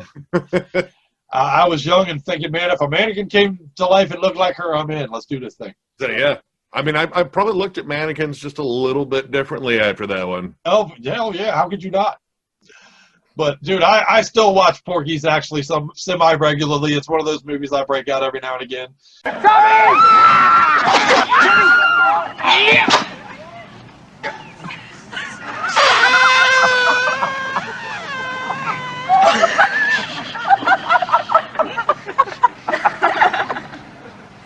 The pranks in it are just fucking ridiculous, where they get the big black guy to come in with the machete and shit. Good God, that's so funny, man. Dude, I haven't watched that one. I own that one. I know for a fact I own a copy of that one. I might even own The Next Day, too. Oh, I have all three. The third one's not very good, but I still have it. Porky's Revenge. All right, I believe I have two more on my list that are not on yours, so we'll get to these real quick. All right. Next up is motherfucking 1980s Airplane. Hey, Larry, where's the forklift? Forklift? It's over there with the baggage loader. Airplane. This woman has to be gotten to a hospital. A hospital? What is it? It's a big building with patients, but that's not important right now. Johnny, what can you make out of this? This? Well, I could make a hat, or a brooch, or pterodactyl. By the way, is there anyone on board who knows how to fly a plane? I gotta get out of here! I'm down! Get a hold of yourself! Please, let me handle this. Calm down, now get back to your seat. I'll take care of this. Calm down. Get a hold of yourself. Doctor, you're one on the phone. Everything's been falling down. Sister, please, I'll handle this.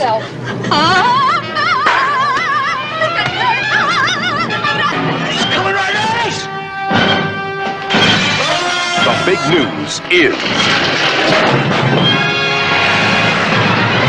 Airplane. This might be the first one I think of when I think 80s comedy. The first one that comes to mind might be Airplane, honestly. Yeah, I mean, it was on my list for a minute, but when I remembered Top Secret and another one that I'll bring up later in terms of the Zucker brothers, how wonderful they are, I was like, I gotta go with the ones that I'm a little bit, I feel strongly connected to. Airplane is awesome. I love that movie. This was, and actually we were just talking about it in terms of Leslie Nielsen, how he didn't like this movie. He didn't like playing this character because he wanted to do more serious stuff, but goddamn if he wasn't the best deadpan guy. I just want to tell you both, good luck. We're all counting on you.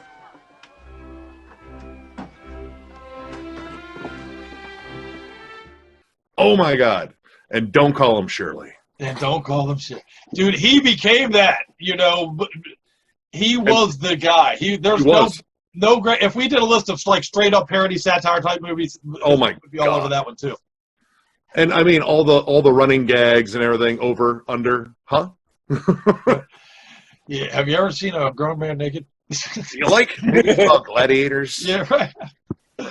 My dad said you're lazy on the court. Captain, how soon can you land? I can't tell. You can tell me. I'm a doctor. No, I mean, I'm just not sure. Or can't you take a guess? Well, not for another 2 hours. You can't take a guess for another 2 hours? Dude, it's, oh my God, dude. Yeah, the drinking problem.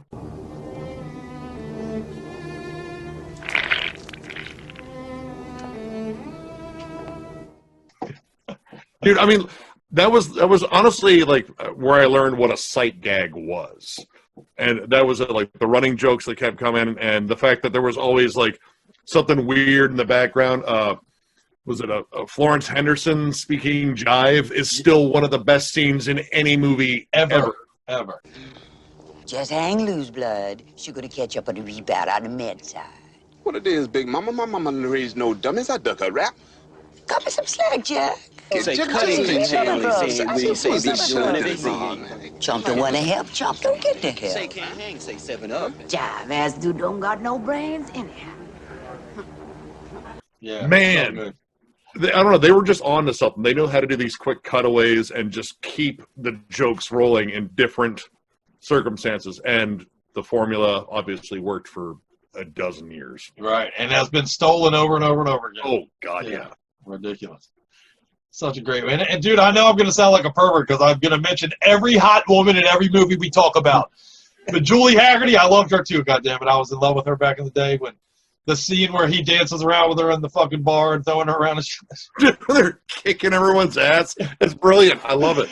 The two Girl Scouts fighting I thought was absolutely hilarious. And it was like, this place was rough. You could count on a fight breaking out almost every night.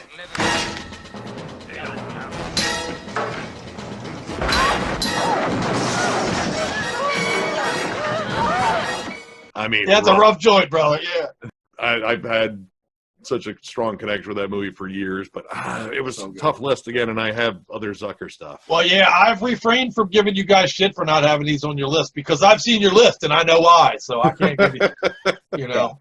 And my last one on an island is my favorite movie, not only of the 80s. This might be my favorite movie of all time. It's my most quoted movie. It's easily the movie I've definitely used the most clips from on our show. 1982 again. 1982 apparently a big year for me. Scully was born that year. But Fast Times at Ridgemont High, baby. Universal Pictures presents everything you always wanted to do in high school with everyone you always wanted to do it with. Hey, bud, let's party. They're the students of Ridgemont High. Brad Hamilton, the fast food king. I shall serve no fries before their time. It says 100% guaranteed, you moron. Mister, if you don't shut up, I'm gonna kick 100% of your ass. Charles Jefferson, a man with a mission. Oh, gnarly. Linda Barrett, not exactly the girl next door. Awesome. Totally awesome. And Jeff surfs up Spicoli. People on moods should not drive.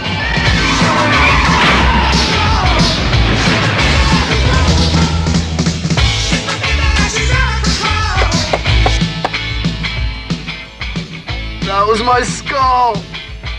I'm so wasted. See Fast Times at Ridgemont High.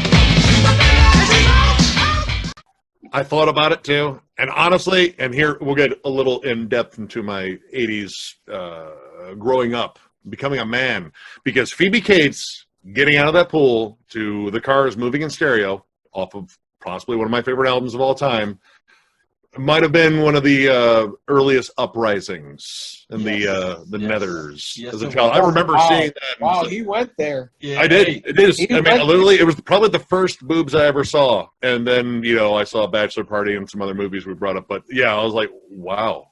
And then, like, iconic scene. Hi, Brad. You know how cute I always thought you were.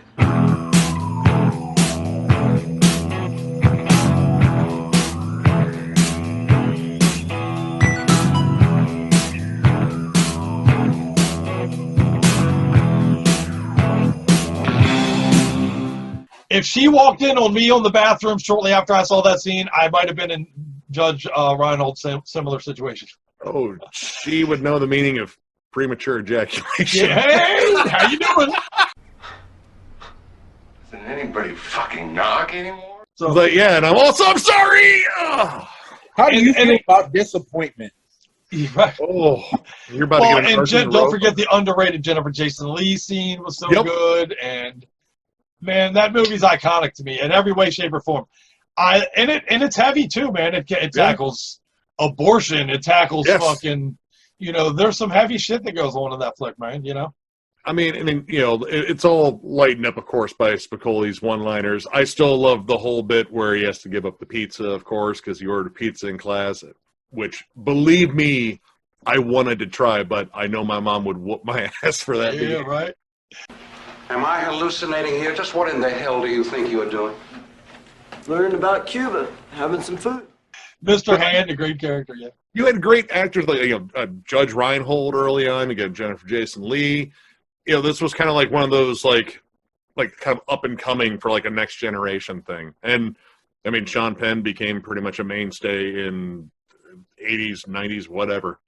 His performance of Jess McCauley is legend to me, man. It'll stand the test of time forever. I mean, he made the cover of pretty much every version of this movie you've seen. He's just like, yep, no, that's the dude. Yeah, I pretty much was that guy, man. Add in some heavy metal shit, more metal and less surfer, and that was that guy for years. I was probably more Mouth from Goonies. Yeah, I ran my mouth quite a bit. Hey, man.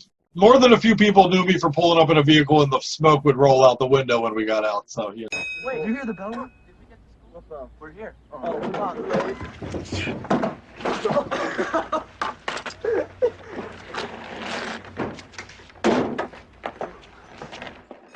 Oh, hey, guys.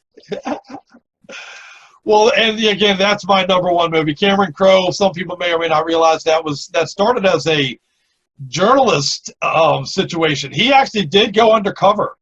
A lot of movies have been made on that premise where he went undercover as a journalist. He spent an entire year at a high school undercover as a student to write an expose, which later became a book, which was Fast Times at Ridgemont High, which became the movie. And he wrote both. He wrote the book, and then he wrote the screenplay for what would become the movie, directed by Amy Heckerling, of course, Sean Penn, Jennifer Jason Leigh.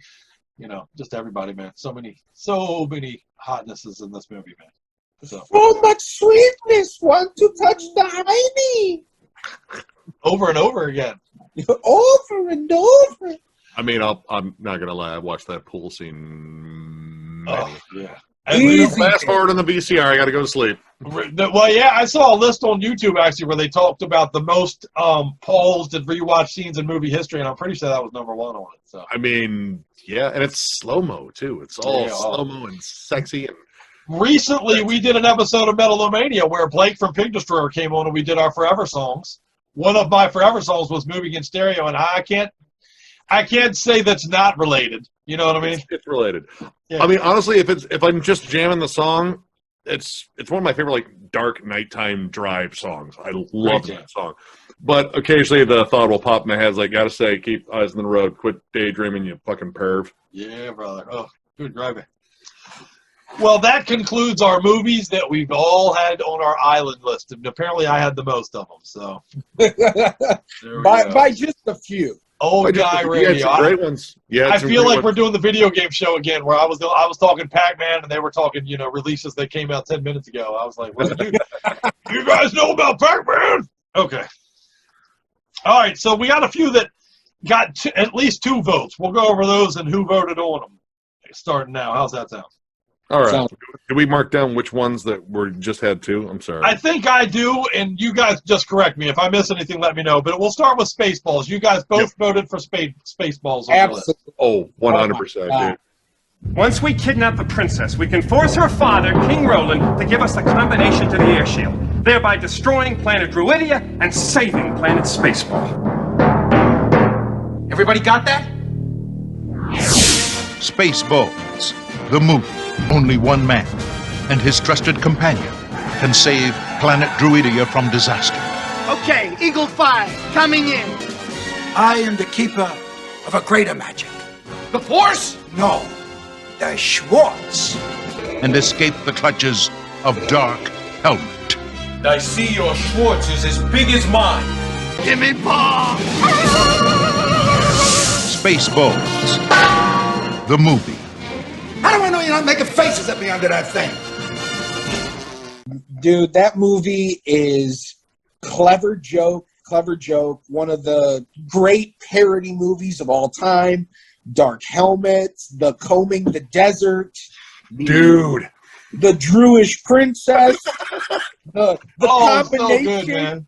The combination to the airlock being 1, 2, 3, 4, 5. I mean, that whole movie is just filled with amazingness, man. I wish we would get a number 2, but I don't think Mel Brooks has it in him anymore at his age. But I mean, that's a timeless movie for me. Spaceballs? Oh shit! There goes the planet. And so many great actors in it. Oh my God, dude. Rick Moranis was absolutely hilarious. Oh. Like he on every scene where Dark Helmet is in there, he steals it. It's his. He's amazing. And I mean, the guest pop-ups like Michael Winslow, the Bleeps, the Sweeps, and the Creeps. It's just fucking awesome. Like, this is again one of those giant-size '80s movies, and I was already a raging nerd for Star Wars, so Yes, sir. Boom, latched right on instantly. Right down Main Street. Yup. It's up there with my favorite Mel Brooks movies. I mean, my favorite Mel Brooks movies came out of the '70s, though, and I mean, Young Frankenstein is one-liner. Brilliant. Need a hand? No thanks. Have one. Brilliant. It's absolutely amazing. Yeah. But in terms of him just owning the '80s, he got it right here. Honestly, it was because of that movie I actually finally really sat down and watched Alien because of the whole scene in the diner. Hello, my baby. Hello, my honey. Hello, my ragtime gal. Send me a kiss, my water. Baby, my heart's on fire. Is that all right? Get this guy some water. Water my ass. Get this guy some Pepto-Bismol. Yeah. Oh, no. Not again. I love Mel Brooks. What did he have? He had the special. Well, wait. That's what I got. I had the special. Check, please. I love Mel Brooks, man. I'm a huge Mel Brooks guy. Same here. I almost put what year to the end of the world as we know it? What was it? I think that was 80. It might have been 80. It might have been 70s, though. I now that I say it, I should have put that on my list because I love that movie. Gregory Hines and the big fat joint on the goddamn chariot. Not to worry. We are now armed with Mighty Joint. Mighty Joint.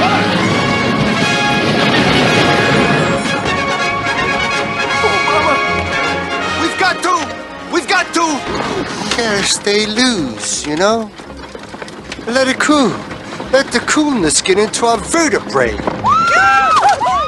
Dude, I actually thought about putting High Anxiety on there because I think it's underrated. Actually, I think that's one of his most underrated films because he did the whole Hitchcock thing. I was like, oh my God, he's going to make this brilliant too. And he did. It's awesome.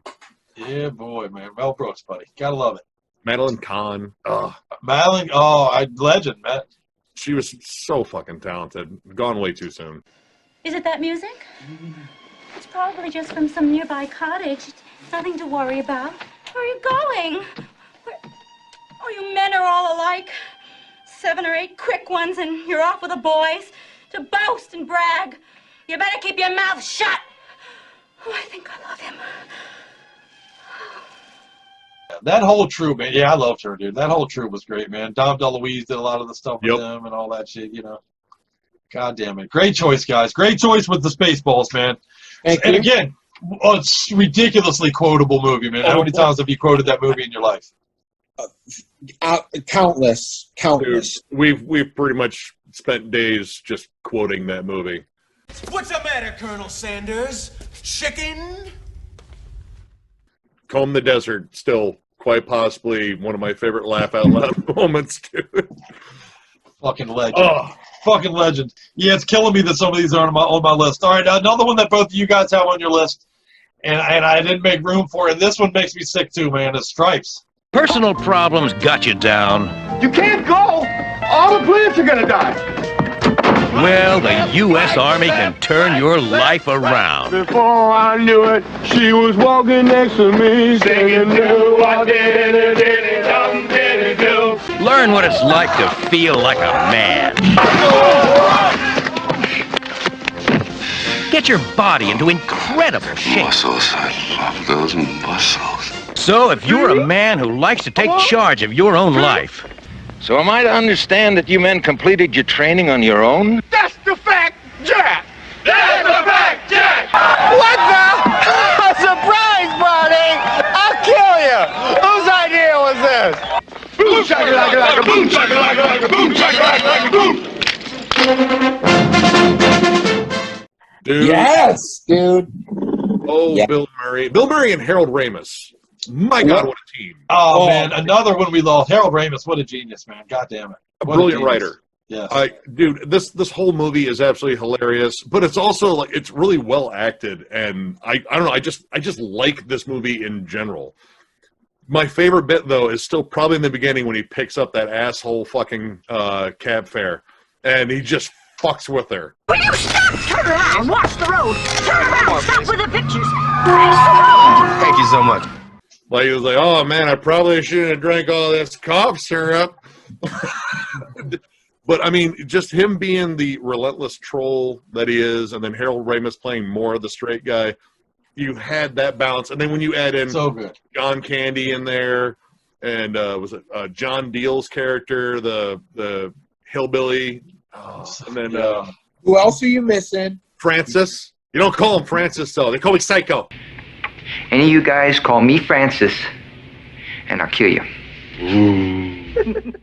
And, oh man, early John Larroquette. Don't forget. Yeah, John oh Larroquette. yeah, God, he was. Oh, I wish I was a loofah. I wish I was a loofah. And Warren Oates, dude, knock it off, Francis. Oh man, yeah, Warren Oates. Oh, dude, and let me tell you again. Here I go being the perv again. But both PJ Souls and Sean Young.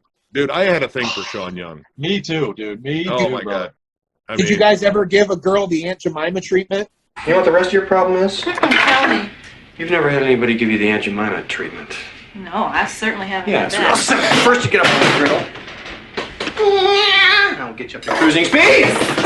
We don't want you to stick on the bottom, my dear. Keep hopping. Keep hopping, honey. There you go. A little bit lumpy. A little bit lumpy. I'm not enjoying this. Now You're quit not, it. I thought you were making a one-liner, like fucking, the JFK treatment. That's where no. That's where you shoot her in the head and then fucking watch her try to get climb out of the car, and then. That's classic. Does she have to climb out of the back? Does it have to be convertible? Yeah, I don't know. I guess it's out. As long as she's climbing out of the car, I think that's the important part. So. Oh fuck! All right, there you go. We just got thrown off air forever for that joke. But, all right. Hey, but yeah, dude, legend movie. John Deal. That Judge Reinhold, another guy that's so in all these movies that we're doing, man. Fucking. Oh yeah. Some more movies we'll talk about from Fast. I mean, he's an 80s guy that we're, he's rife in our list that we're making here tonight. So, Stripes, check it out if you missed it, folks. Oh God, yeah. 1981. Director was Ivan Reitman on that. Actually, you know what? Yeah, Ivan Reitman was hitting them fucking out of the park. Yeah, Then, in my brain I thought Ramis directed that, honestly, but I guess I think he wrote. He was a writer. I forget which films he actually directed, but I know he was a writer a lot. That dude had a gift for just writing great jokes. Oh man, he was the man. So many of your great moments of your 80s youth were courtesy of Harold Ramis, truly. Yep. Unbelievable. All right, another one that you guys both have on your list, man, and again, I'm going to be a broken record saying this because it's such a great fucking movie, The Blues Brothers. We got a full tank of gas, half a pack of cigarettes, it's dark, and we're wearing sunglasses.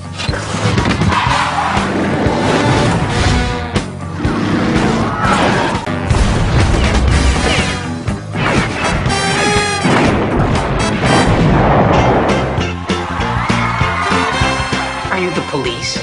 No, ma'am. We're musicians. We're on a mission from God.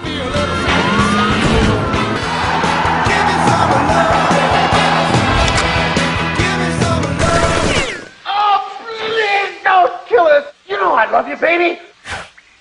Let's go. Okay, this is my favorite musical of all time, too. And I don't like musicals. Most musicals can fuck right off. Yeah, I agree. This musical can hang out forever. I've been watching this since before I should have been watching stuff with all the swearing in it. I love it. I love it. It is, again, immensely quotable. Every little bit, we're on a mission from God. Dry white toast, 4 whole chickens and a Coke. Dude. We were actually looking up the bassist, Donald Duck Dunn's quotes, too. It was it'll turn goat piss into gasoline. Everything about this movie. Songs are great. Rules. The comedy is spot on. Dan Aykroyd and John Belushi. John Belushi, man, I really wish he hung out longer because we could have been. We lost a legend. A litany of great movies. Yeah. But this movie, it's everything. It is so damn good. And you have Carrie Fisher in there too. And yes, you do. Oh, and a fantastic role, by the way. That role, Hilarious. Dude, So good. one of my favorite bits in there is every time she tries to kill him, they would just get up and like dust off the bricks. Like, hey, you okay? Like, yeah. You good? Yeah, I'm good.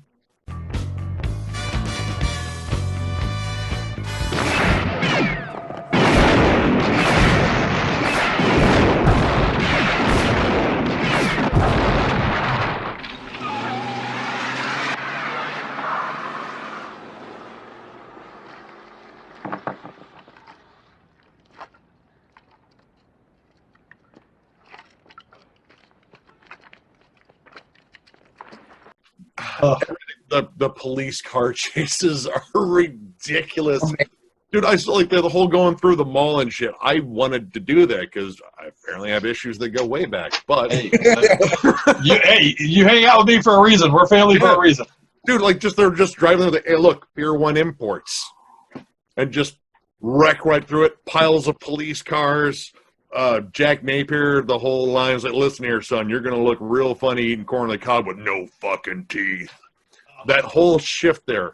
So good. Really brilliant. God damn it. Anything else you want to throw on there? I talked it up a lot. Illinois Nazis? I hate Illinois Nazis. Man, that you want to talk about classic pairings. Aykroyd and Belushi is one of the greatest pairings ever. And that movie is just so goddamn good, so quotable and relatable with music that it hit all the cylinders when I watched it. And I know I catch shit from this from Nick, but I really enjoyed Blues Brothers 2000 too. That had a lot of cool cameos of people who were around, like Kenny Wayne Shepherd and shit like that. And it still had like the old band and stuff. I love that one for its own reasons. I love it for the nostalgia, not necessarily the movie itself, I guess, but for the nostalgia and the things that it brings up in me. So I do love it for that reason. Absolutely. Well, and you just gave me an opportunity to bring up a movie that didn't make my list that almost did, which has these two, which is Neighbors, man. Do you remember Neighbors? The fucking such a weird movie. Oh god, what was the actress that played Dan Aykroyd's wife? Yeah, I'm gonna look that up actually because I had a thing for her. Me too. She played. I don't know if you remember. She played. Good Lord, there was a short-lived sitcom with Andrew Dice Clay, and she was his wife for that sitcom too. What was her name? Damn it. Kathy Moriarty. There it is. I knew it had something like that. Yep, Kathy Moriarty. Sultry. Oh my god, dude. She had that voice, that cigarette-smoking, sexy voice. That raspy voice, like, oh. I know just who I want for dessert.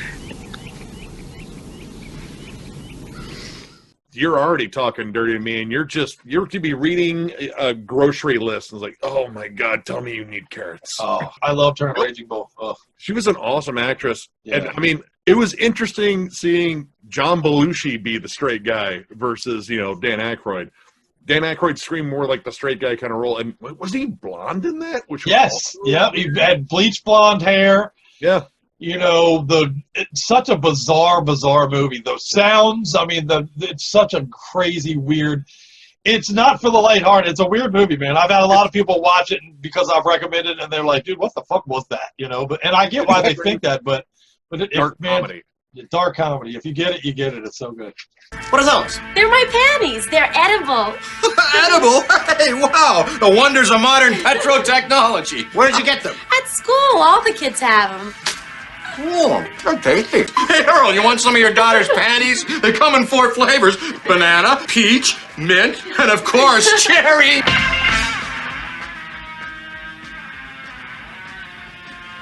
Good night, ladies. Yeah. It's been a year since I've watched it, but I mean, it stayed with me just in terms of like, what did I watch? I mean, it was funny, but it was weird. Weird. It definitely was weird. All right, well, let's get back to, speaking of John Candy, who we've talked about quite a bit tonight, let's give John Candy a little more love. You both got Uncle Buck, man. Uncle Buck's Buck, we have a problem with the kids. We're stuck for somebody to watch them. Oh, please, not that. Can we trust him? My brother, for God's sake. I won't let him get into that Satan stuff or any of the new chicks. I'll leave that for me. Wow. I'm kidding, huh? Now, he's making them breakfast. Cigar? No, thanks. Making them lunch. And making them crazy. He's irresistible. I want to ask you why I'm so attracted to you. I wouldn't even guess at that. Whoa! Oh! Would you just John Candy as Uncle Buck. What does he like to drink? I've been leaving the toilet seats up. Is that what the blue water is? It's not good for him, huh? Uncle Buck. Dude. Well, first off, his name's Buck Melanoma. He's Molly Russell's wart. Not her wart. Not her wart. I'm the wart. She's my tumor. My growth. I will giggle like an idiot every time he says that. The whole bit. I am like in tears. And honestly, dude, this was the guy I wanted to be related to him. Like, this was the Uncle Buck I wanted. I was like, dude, he's fun. He's hilarious. He threatens stupid ass fucking, beret-wearing boyfriends. You ever hear of a ritual killing? I don't get it. You know on her face in public like that again and you'll be one. I'm already on board with this guy. Bring out the drill. John Candy, once again, another one gone too soon, but he is absolutely the uncle everyone needed, punching out the clown. What's the matter? You don't like clowns?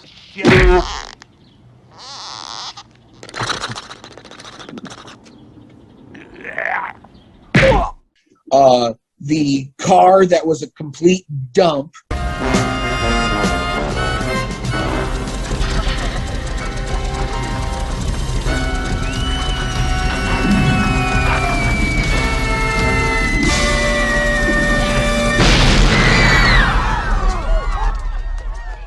Although, do you remember his apartment? His apartment was kind of sweet, right? Because it was in the baseball stadium. Right. Yeah. That was pretty cool. That But was. when he tells that kid that he's got a hatchet in the trunk and that he could circumcise a gnat, and he's like, gnat? Bug? Is there a similarity here? I like to keep mine razor sharp, too. Sharp enough you can shave with them. Why, I've been known to circumcise a gnat. You're not a gnat, are you, Bug? That whole dynamic of him scaring the shit out of that, Dude. sex-crazed boyfriend of hers is just hilarious. And a young Macaulay Culkin speed questioning him. I'm a kid. It's my job. I'm a kid. It's my job. That's Yeah. That's a brilliant scene, too. Who the hell didn't want Uncle Buck pancakes? Where you had to flip them with a snow shovel. This is where you separate the men from the boys. Easy. There you go. Get in there. I got you now. Oh, dude. Yeah.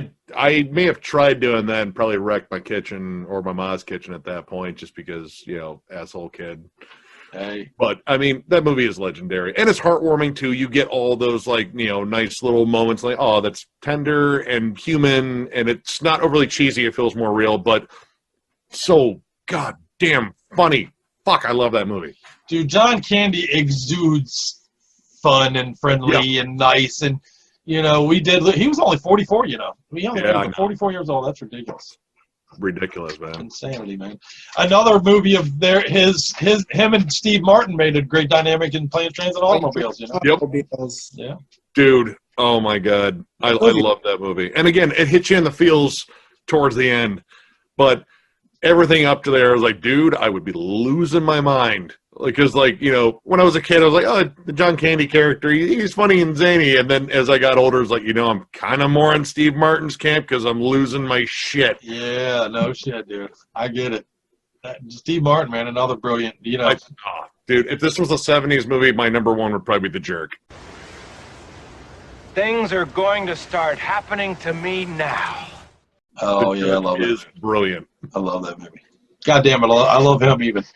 Shit, man. Maybe now I wish I'd thought of Three Amigos. That was Great Outdoors, another John Candy. But anyway, okay. Another one that you guys both have votes for is, and again, another one that kills me not to have on my list is Major League. Harry Doyle here, welcoming all of you to another season of Indians baseball. Here's a list of players we'll be inviting to camp. This guy here is dead. cross him off then? We'd still like to take a look at you at our spring camp. Not sure I can make it by then. Who is that? Serrano. What's his religion? Voodoo. Hey! Willie Mays Hayes here. Play like Mays, and I run like Hayes. How you doing? What the hell league you been playing in? California Penal. Don't you have any proven major league talent? Now I want to put together a team that'll help us relocate to Miami. You want us to lose? We've been losing. What I want is for us to finish dead last. Haywood swings and crushes one towards South America. Major League. That ball wouldn't have been out of a lot of parks. Name one. Yellowstone. I love the fuck out of that goddamn movie. I'll be Charlie honest. Sheen at his best, Wesley Snipes at his best. It's the best sports movie. It Corbin really is. Burnson. Yep. Tom Berenger. Tom Berenger. Oh, God. Tom A young and sultry Renee Russo. Renee Russo. Good Lord, I love her. Fucking hot in there. So and of course, hot, yeah. Dennis Haysbert. Serrano. No one messed with Pedro Serrano. No one fucked with Joe Boo, though. Hey, fuck you, Joe Boo. It's very bad. You trying to say Jesus Christ can't hit a curveball? Dude, that's a movie that made me fall in love with Charlie Sheen, man. Ricky fucking Vaughn, man. That's when I realized that Charlie Sheen was indeed the rock star from Mars, and he did possess the tiger blood. But hey, winning. It was an accident. You threw at him intentionally. Oh, kiss my ass. You're gone. You're full of shit. Fuck you. Get out of here, rookie. Oh, why don't you blow me up? So the old pitcher, the one that drank Joe Boo's rum, like, yo, bartender, Joe Boo needs a refill. Yeah. Bam. It's very bad to steal Joe Boo's rum.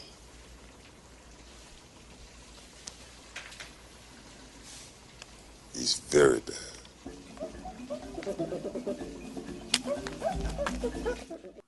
That dude's been in a bunch of movies too, yeah. The banter between he and Charlie Sheen too, like the whole like what the hell is that shit on your chest? Lubriderm, Vagisil. If I get a little bit of jalapeno on my nose and just kind of rub that on there, it's like you put snot on the ball. I ain't got an arm like you, kid. I gotta put anything I can. I gotta do what I gotta do. Dude, that movie is just gross with one-liners. Vaughn into the windup in his first offering. Just a bit outside. Honestly, that might have been like the first movie I ever saw with Wesley Snipes in it too. Oh, really? Yeah. Yeah, before he became like the super action star. Willie Mays Hayes, baby. Yep. Good stuff. Great movie. Great fucking movie. Well, I plan to get at least a double out of this. I bought 100 of these. One for every base I'm gonna steal. Well, maybe things will turn around a little for the Indians this year. Number 7, catcher, Jake. Gotta take my first step toward the Hall of Fame. Oh, yeah. Look real sharp, but it's hard to steal second base with your shoe untied. Quick move to first. He got him. Hayes is picked off. Well, so much for that. All right, now the last one that both of you voted for that didn't make my list. And then I got another one behind this that me and Nick voted for that didn't make your list, Joe. But you guys both have Naked Gun. Let's go. Let's talk Leslie Nielsen again, man. He's Lieutenant Frank Drebin. Whatever scum did this, not one man on this force will rest for 1 minute until he's behind bars. Now let's grab a bite to eat. His best friend Everyone should have a friend like you. is in a coma. As soon as Nordberg is better, he's welcome back at Police Squad. But I wouldn't wait until the last minute to fill out those organ donor cards. His girlfriend asked him to look her up. Nice beaver. Thank you. I just had it stuffed. Let me help you with that. And his city is in the hands of a master criminal with a sinister plan. I must kill the Queen. The Naked Gun from the files of Police Squad.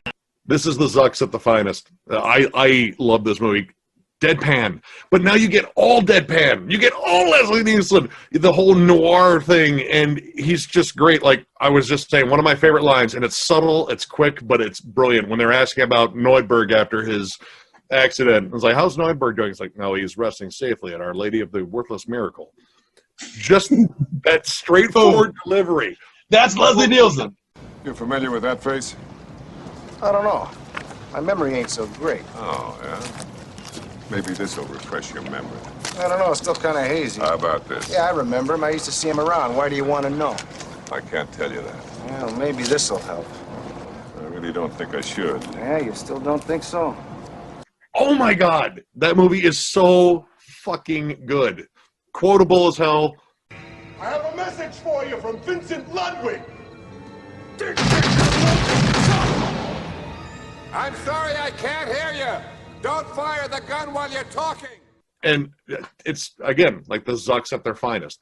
That is probably my favorite Zucker Brothers movie right there. Well, and Nordberg, by the way, a pre-murder O.J. Simpson. We got to mention that. That is correct. Yeah. That's correct. Yep. He was a full-on movie star at that point. Yeah, and did you hear because of that whole thing, he got promoted to the CEO of Butterball Turkeys?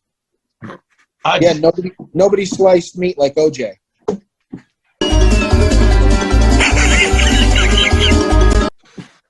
Wait, I hear he's got a job at Giant anytime he wants it, right? Yes, he's a great butcher. Yeah, fucking douche. See, it wasn't until I saw that movie that I found out about Police Squad, too. And Police Squad, you know, I think I only caught it on, like, early reruns on Comedy Central, like, back when that whole network was really starting. And I have those on DVD, my friend. They're brilliant. They're still brilliant. I love, like, the stupid freeze frame at the end, and everyone would just hold still, and there would always, like, one person, like... Looks like you and your cohorts will be doing your boxing up at the state-built prison from now on.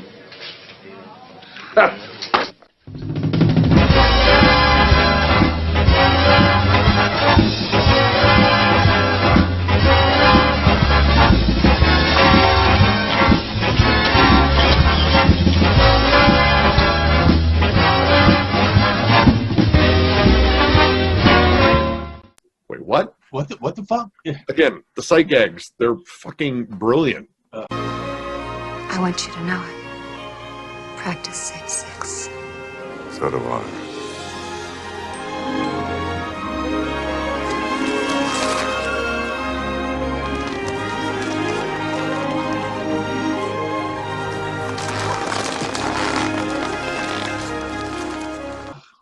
Yeah. Yeah, I hate myself a little for that not being on my list.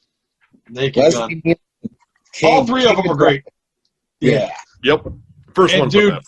And I'm not, dude. I know she ended up being a lunatic and all that, but man, Anna Nicole Smith in her day was drop dead, knockout gorgeous, my friend. Just top shelf. Lady. And she was hilarious in the third movie there too. I thought she was really funny in it.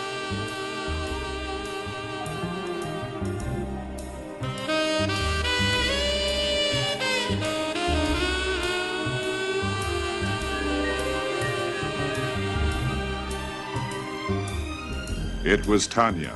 That bathing suit was never happier. I had only a second to admire the view. I had to watch out. If she made me as a cop, I'd be tonight's meatloaf. Come here, sexy. Are you saying you're not a cop? Well, yeah. Well, it's good enough for me. Me too. I'm fine. All right. All right, now this one, our boy Joe didn't vote for, but me and Nick had to give some love. Back to Chevy Chase, man. Fletch, baby. Ah, for God, Don. What is this man saying? What is this man doing? What in the hell's the matter with you? Fletch. Fletch. F. Fletch. He's good at defending himself. Better tie your shoelaces. Oh! Disguising himself. And getting himself into trouble. Well, it be Fletch.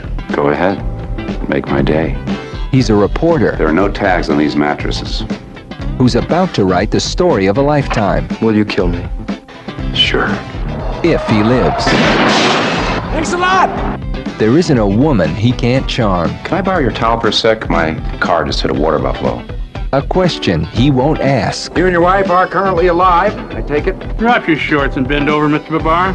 A risk he won't take. Probably feel 100%. Moon River. Chevy Chase. As Fletch. My hero. Welcome to it.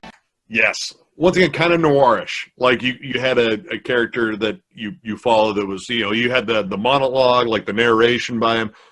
hilarious. The names he kept giving to people was like, yeah, I'm Harry S. Truman. My parents were big fans of the president. My name is Igor Stravinsky. Hi there, I'm Harry S. Truman. I'm Don Corleone. And all these different characters and like these subtle disguises where like, oh, I'll just make this guy have like a nosebleed and glasses and a bow tie, anything to distract.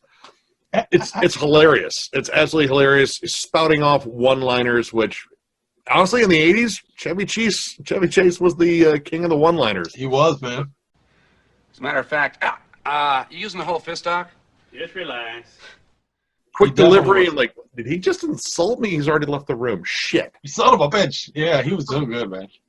You know, that's great. I have a confession to make. Uh-oh. I'm not the biggest Chevy Chase guy. Well, there's a different slant. I know a lot of people that agree with you on that. I love him. I worship at the altar of Chevy Chase, but I do know a lot of people. He's garnered a reputation as an older guy as kind of a dick, so I think that's turned a lot of people off. I've seen the one guy on Community talking pretty detail about some of Chevy Chase's antics on the set of that show, and they don't paint him in a very good light, to be honest. But then you go back and hear about how some of the Saturday Night Live people and some of the things they said that have come to light over the years. Nothing but trouble. Yeah, Dan Aykroyd had a hard fucking time working with him. And that movie's underrated too, but that's 90s. To me more, baby. But yeah, but I myself, I love... Now, a little background. I read all the Fletch books, man. There was a bunch of Fletch books that were written that these two movies were based on. And they're goofy, they're little pamphlet-y type of books, but they're very funny. You know, it's rife with all that same kind of comedy. Nugent, my name's Ted Nugent, you know, all that kind of stuff. You know, but they're really funny and entertaining. I even like the second one. A lot of people don't like the second one, but I do like the second one. The second one was good. And yeah, Cleavon Little in there. That was the first thing I think I saw him in since Once Bitten. Yeah. And a great role, too, by the way, yeah. Yeah. Oh, and he was awesome in that. I mean, you had Hal Holbrook in there, too. Oh, yeah, right. And Arlie Ermy, which I'll watch anything with him in there. Yeah. We call it the Heavenly Hilton and Convention Center. If you look right straight down the road, you see the Jump for Jesus Trampoline Center. What do you think? We just lost Hal Holbrook recently, man. Rest in peace. He was like 98. I mean, he really hung in there. And he was still doing like stage plays, I believe, too. Creep Show, man. Love that shit. Oh, God, I love that movie. Yeah, me too, brother. Adrian Barbeau, I love her forever. All right, so I believe that concludes our list of all our movies that got 2 or fewer votes from the 3 of us. So unless I'm mistaken, we have 3 more movies to talk about, and they all got votes from all 3 of us. Yes. Let's start. Yeah, this is in no particular order, obviously, but let's start with Ghostbusters, shall we? Oh.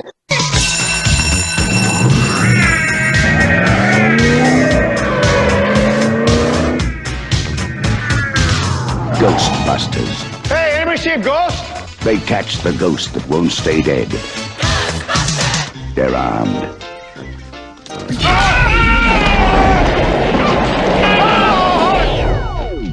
They're dangerous. Try to imagine all life as you know it stopping instantaneously and every molecule in your body exploding at the speed of light. All right, that's bad.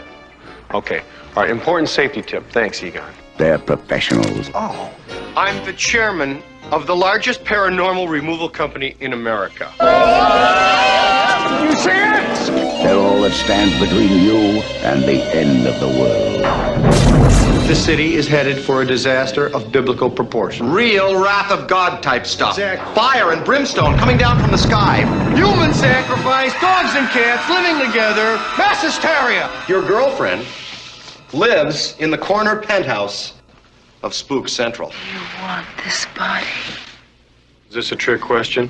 Starring Bill Murray, Dan Aykroyd, Sigourney Weaver, Harold Ramis, Rick Moranis. Coming to save the world. Who you gonna call? Ghostbusters. We came, we saw, we kicked it. Oh, I have to start here. Please do, sir. My whole childhood and personality when I watch these movies, because comedy movies are easily my favorite, I wanted to be Bill Murray and Eddie Murphy. Those 2 guys are, to me, the funniest. Now I would add Dave Chappelle to that for me, but those 3 guys are like my absolute favorite. And Bill Murray's character in Ghostbusters is so goddamn funny, and the interaction between all of them, Harold Frickin' Dan Aykroyd. Ernie Hudson is a supremely underrated actor. He's so great in that. Is a badass, and he was perfect to play just that guy who was like, you know, I'll sign up for anything if the paycheck's good. You know what I mean? Like, he played the perfect contrast to the other guys who are clearly batshit crazy or geniuses. Right. Fully divested, that's for sure. So. Yeah. Dude, one of the most immensely quotable movies of all time. Bill Murray in top form. Oh, dude, everything was going fine here until Dickless turned off the power grid. Is that true? Yes. This man has no dick. Break it up.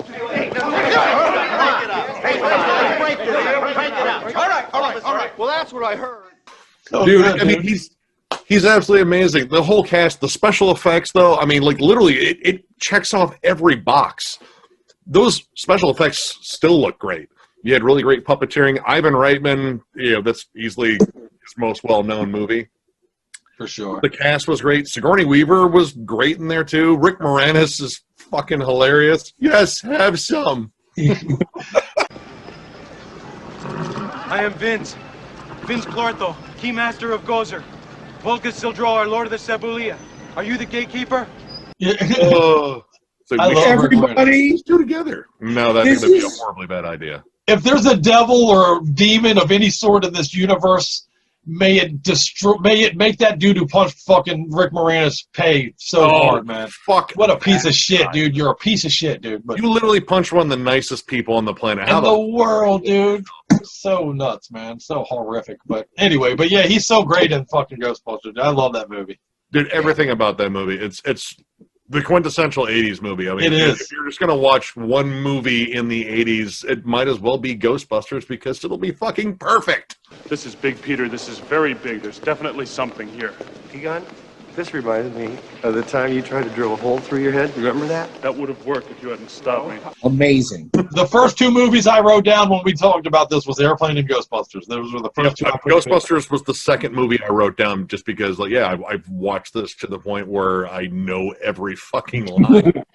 I watched the real Ghostbusters cartoon when it came out because I was obsessed. Oh, yeah. Oh, yeah. Everything Ghostbusters rules except for that remake that we don't talk about. Did you like the second one? You like the second one, yeah, right? The second one's good, too. It's not as good as the original, but few things are as good as that. That's such a benchmark movie. Right, agreed. Ugh. As a standalone, 2 is good, but yeah, it doesn't touch 1. But yeah, the remake, what do you think of the new one coming that they're working on, apparently? Yes. I'm in. I'm curious, though. I don't know what they're going to do with it. I know, like, I think that's the farmhouse that, you know, Ray had to give up to get the station and everything. Right. So I like the clever tie-ins and everything.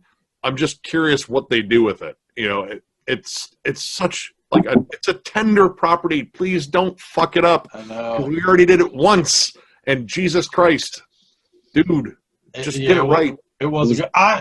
I'm looking forward to it. I can't lie, but it is without Harold Ramis. You know, it's definitely going to have a huge hole in it, no matter what. So his writing was brilliant, and dude, Egon ruled. Egon was an awesome character. Yeah. He was the ultimate straight guy. He collected spores, molds, and fungus. Right. What a interesting person. You mean you never had a slinky? Well, I had half a slinky, but I straightened it. Yeah. I'd like to run some gynecological tests on the mother. Who wouldn't? Oh man, yeah. That's almost, well, honestly, all the ones that all three of us voted on. If someone came here from another planet, you were like, man, this person needs to know what 1980s comedies were. these right here are the ones, man. We got Ghostbusters. You're covered. And let's give our final bit of love to some Eddie Murphy for the night too, man, because Beverly Hills Cop. Eddie Murphy is a Detroit cop on vacation in Beverly Hills. I just got off the phone with an Inspector Todd in Detroit. He says if you're out here investigating the Tandino murder, you needn't bother coming back. I don't want to take it anymore. For a man who claims to be on vacation, you look a lot like you're on a stakeout. Stakeout? No. I'm picnicking. This is like a picnic area. You know, this is the cleanest and nicest police car I've ever been in my life. It's everything's nice in my apartment. Retrospect, you are the pride of your department in Detroit.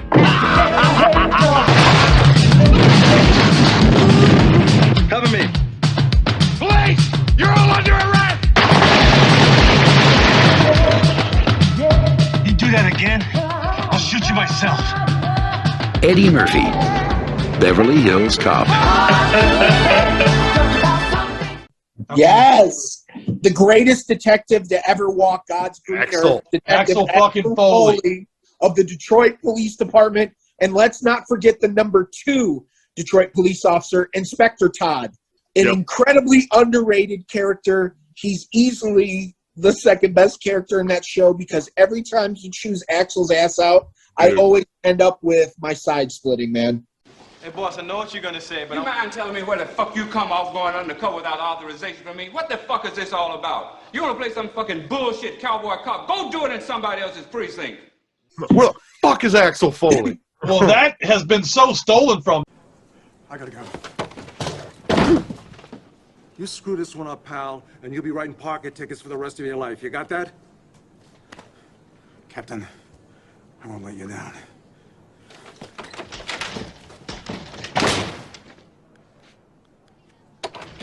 Good for you. That was so much better. Yeah, you like really it? terrific. It was fantastic. The beginning felt pretty good. That's become almost the blueprint for Angry Captain. You know, he set the tone for that. All this thinking's making my dick itch. So good, dude.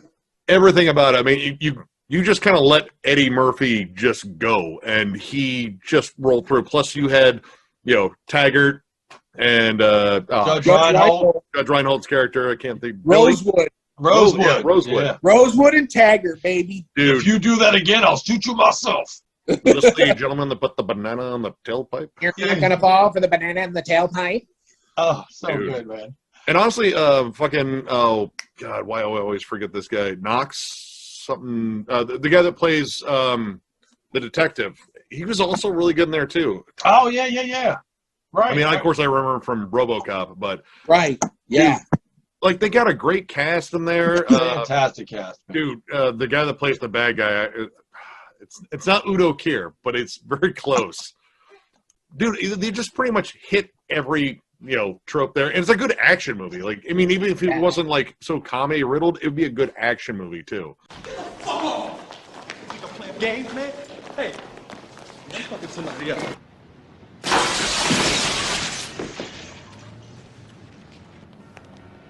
Hey!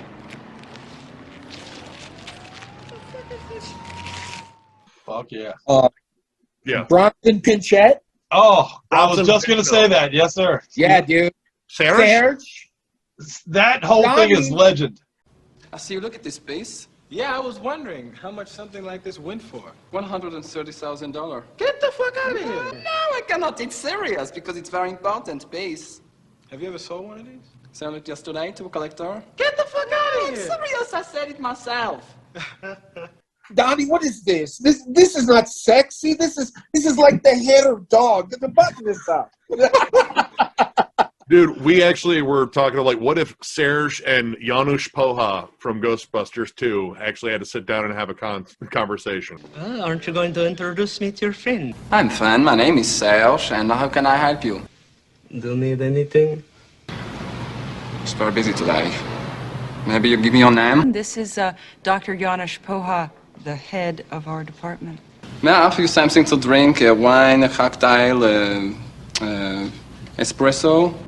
A child? $130,000. Well, I'll give you a rain check. It'd be hilarious. And plus, you get Bronson Pinchot and Peter McNichol in the same room, and I'm already in. I'm sold. Film that shit and send it over to Metal-O-Mania, baby. Oh my god. We'll air it. But yeah, man, fucking just a phenomenal movie, start to finish. Eddie Murphy is just hitting on all cylinders, man. That was back in the 48 Hours era. I mean, there was no bigger star in the world than Eddie Murphy at the time. I agree with, dude. I have a buddy that is such an Eddie Murphy freak that when he speaks, he sounds like him. Like he talks in his cadence, his fucking has his delivery. It's funny, man. Aries Spears from Mad TV, that dude did a spot on Eddie Murphy. Like, it was haunting. Like, whoa, holy shit, dude. Right on, dude. Whoa! That's it! Wait. That's it! You're a genius. It's beautiful. Party all the time. Just like the girl in my song.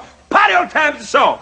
Oh, Rick! Oh, give it up for Rick, y'all! I tell you, man, that's the essence and the style of Eddie coming through.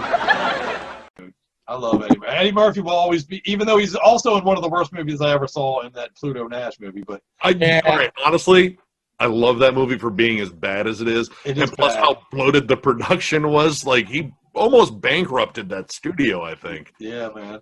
But I was so excited to see it too, man. Him and fucking Randy Quaid and shit. Yep. Boss. Not good. In my opinion, not good. But anyway. I don't know. It's a guilty pleasure. Check me if I'm wrong. You make sure I didn't leave anything off your list because I am scrapping this together here. But Trading Places, actually. Dan Aykroyd This man is physically threatening me. and Eddie Murphy are trading places. Find out. I'm going to get to the bottom of this. This has been a grave, grave mistake. It looks just like the dude that had me busted. It was the jokes. It was the jokes. You're a dead man, Valentine. Dan Aykroyd, Eddie Murphy, Billy Ray Valentine, Capricorn. Trading Places. oh well, let's talk about Trading Places before we talk about our last movie. Let's give more Eddie Murphy love. Some Trading Places, yeah. The other absolutely essential Eddie Murphy, and one of the best in terms of like straight guy versus the joke cracker. My God. And of course, Jamie Lee Curtis's titties.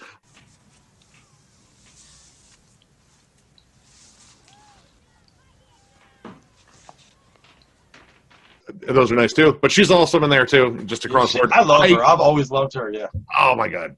But this movie is awesome. I just love the whole dynamic, and just, I don't know, like in terms of like a hated pair of dudes, God, Ralph Bellamy and, why can't I think of his damn name?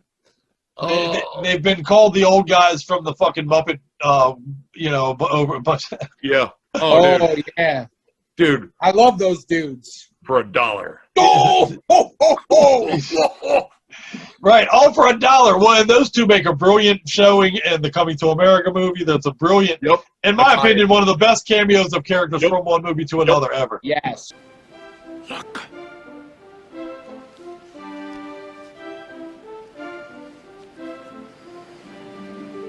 Mortimer, we're back. The crossover that should have happened, granted. Don Amici, there it is. I got it. But, yeah. That should have happened. That should have been a great crossover right there. But either way, I mean, it's a good revenge story. Dude, the whole train scene. The ape, the gorilla. Dude. I mean, everything. And that was Al Franken that was one of the guys, the custodians in there. Like, well, look, I think the big one's getting a little squirrely. That's right. Wow, right. You're totally right. Oh, my God. And James Belushi, he was the guy that had the gorilla suit and got knocked out. Pops up the end like, hey, look what happened to me. He's just in his underwear. Ah! Dude, I absolutely love that movie, though. Like, just the one-liners are priceless. The just Eddie Murphy in the beginning being a card man, and the whole, I was like, this man's got bubbles? Man, we were a kid, we had to fart in the tub to get those. Yeah, fuck yeah. He right out of his stand-up. I love the scene where he's got, I got legs.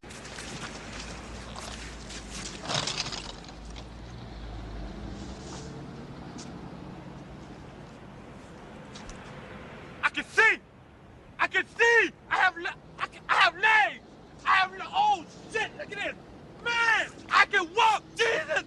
Praise Jesus! I appreciate this. Oh, this is beautiful. I can't believe. Thank you. I just don't know what to do.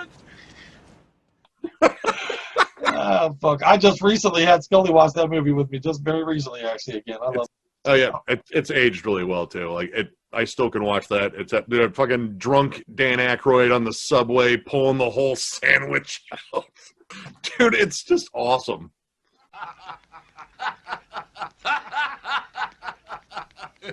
You want me to break something else? No. Well, you're right. I had left Trading Places off out there. See, that's what happens when you keep notes like this while you're talking. But they kind of look similar to mine. There you go. Yeah, see, we're making it work, man. We're making it work. All right, well, we got one more movie to get to, man. And did I leave you out, Joe? Did you have anything else on Trading Places besides Jamie Lee Curtis's movies? No, right, that's pretty much one of my favorite parts of that movie, so I think we're good. Yeah, it's a great part. Both parts. Yeah, both of them are fantastic. I love her right and her left. So, oh god, I'm an equal opportunity guy. I get there. You go. Oh, I love them all. That's why I sing my song. That's right. God damn it. All right. Well, one more movie then. It almost pains me to get to our final movie, man, because I've had a lot of fun doing this list with you guys, man. This is good shit. Good stuff indeed. My God, dude, this is ridiculous fun. I mean, dude, this is a conversation I will have with anyone that will listen. You guys want to talk about movies? Oh my God! Do you have 7 hours? I know, dude. Well, hey, next time we'll do a list of 75 something. I don't know what. Oh my God! We'll do a marathon show. Look, Scully's already saying no. You won't. No, you won't. I'll bring a bucket to pee in. Oh, I got a 2 booked up. Y'all didn't know? You don't. Anyway. You self-cast. That's fucking tough, man. You're like ripcording yourself and pulling the pin on a grenade too. Hey, man, I'm a professional. No, actually, probably the opposite of that. Anyway. All right, now this movie, the last movie we're going to talk about, it's a combination of several of the people we've talked about throughout the night tonight. It's number 1 on a zillion lists of greatest comedy movies ever. It's your number 1 on your list. It was number 2 overall on my list. I know it was in Joe's tops. And we, of course, are talking about Caddyshack here. Caddyshack, starring Chevy Chase as Ty Webb. So, what brings you to this nape of the woods, neck of the wave? How come you're here? Rodney Dangerfield as Al Servant. My dinghy's bigger than your whole boat! Hey, somebody step on a duck.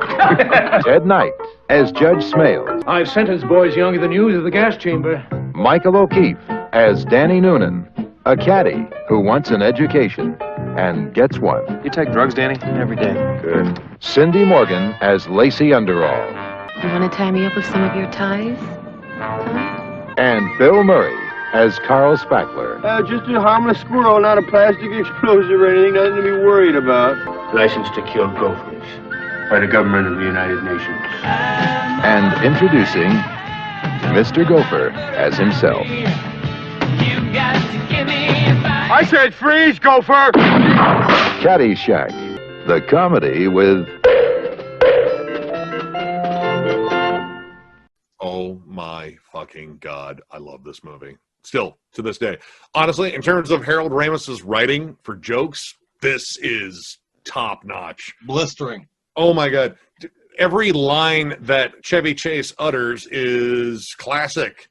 Oh, it's like, hey, I'm not a slouch myself. Like, don't sell yourself short, Judge. You're a tremendous slouch. I'm going to give you a little advice. There's a force in the universe that makes things happen. And all you have to do is get in touch with it. Stop thinking. Let things happen. And be the ball. Danny? Sir? Where's the wedge? Right here, sir. Thank you, Danny. Subtle peppering there. Everything. Just Ted Knight yelling at Spaulding, like, you're going to eat your fat Spaulding! I love every second of this movie. Also, early viewing on boobs, too, with, what's her name? She was also in Tron. She was gorgeous. Oh, yeah, you know what? I'm going to pull that up, actually, while we're talking about it, because that was quintessential boobs, man. No, quintessential boobs. That was early boob viewing. High-quality boobies. Yeah. Oh, and I loved her, too. You don't forget, like, the first handful. Yeah. That kind of works. Oh, boy. Yeah. And that's another one, though. That movie touched on some pretty deep topics, like the waitress was pregnant and the whole, do you do drugs, Danny? Oh, yeah. All right. Dude. Cindy Morgan, Lacey Underall. I knew that's the character's name I couldn't come up with. Lacey Underall. What a great character. That's right out of a James Bond movie. I wanted to get under her alls too. Good Lord, she was beautiful, man. That was a great character. Just watch it, like as soon as she walks by the pool, like all the dudes are like, "We gotta suck it up." Yeah, she'll know it's me. And of course, the not the Butterfinger, no, it was the Baby Ruth. The Baby Ruth in the pool. Here it is. Oh. It's no big deal. Oh. No, it's like, dude, that's one of the funniest scenes in movie history. The whole scene where he and Chevy Chase are in the room and he's talking about the different types of grass. Like, see, this one, you can go ahead and play like 9 holes on it and go home and smoke the BGs. We have a cannonball. Here you go. It's this Kentucky bluegrass here. I smell varmint poontang. And the only varmint poontang is dead varmint poontang. Dude. One of the greatest characters he ever played, and he's ridiculous. So good, dude. Good Lord. And the whole running gag with the fucking... The gopher. The gopher, right. With the gopher. God damn it, that's so fucking funny. Right away, like right from the start where the groundskeeper sees him, like, I want you to go and kill every golfer on the field. Like, well, let me get this straight. If I kill every golfer in the field, they're going to lock me up and throw away the key. No, not the golfers. The golfers, the little brown furry things. Well, we can do that. But why don't you just do that with the, the gophers? Yes. Hey, man. Well, it's not my fault no one understands what you're saying, you fuzzy little foreigner. Oh, man. He owns every scene he's in. Every except scene. for the ones with Chevy Chase, where he's just spouting off every one-liner. And, of course, Rodney Dangerfield. We're back to him, too. Hey, Judge, give someone else a chance. Hey, you lucky devil. Come here, honey. Hey, loosen up, will you? You're a lot of woman, you know that? Hey, you want to make $14 the hard way? My favorite Rodney Dangerfield character ever. Ever. Oh, my God. Yes. This was the dude I wanted to hang out with. Hey, everybody, we're all going to get laid. Dude, someone sit on a duck? You're right. Oh, this is the worst looking hat I ever saw. Well, you buy a hat like this, I bet you get a free bowl of soup, huh? Oh, it looks good on you, though.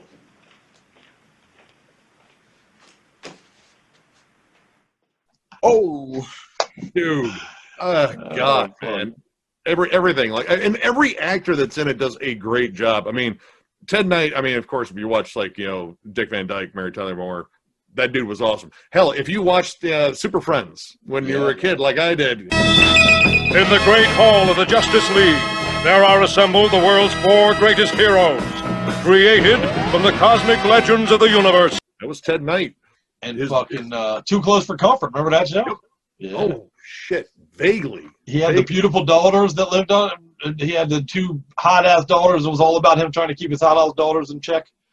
Huh. One of his hot-ass daughters actually played the girlfriend in The Warriors, by the way, from the Orphans territory. I'd have to actually watch that show now because I definitely love The Warriors. That is just a ridiculous movie. Yeah, remember the girl they pick up in the Orphans territory that becomes the main dude's... Oh! Yeah, she's one of the daughters in the Too Close... She's Ted Knight's daughter in the show Too Close for Comfort. There you go. It all comes together in 80s. Well, at least he didn't look out. Full circle.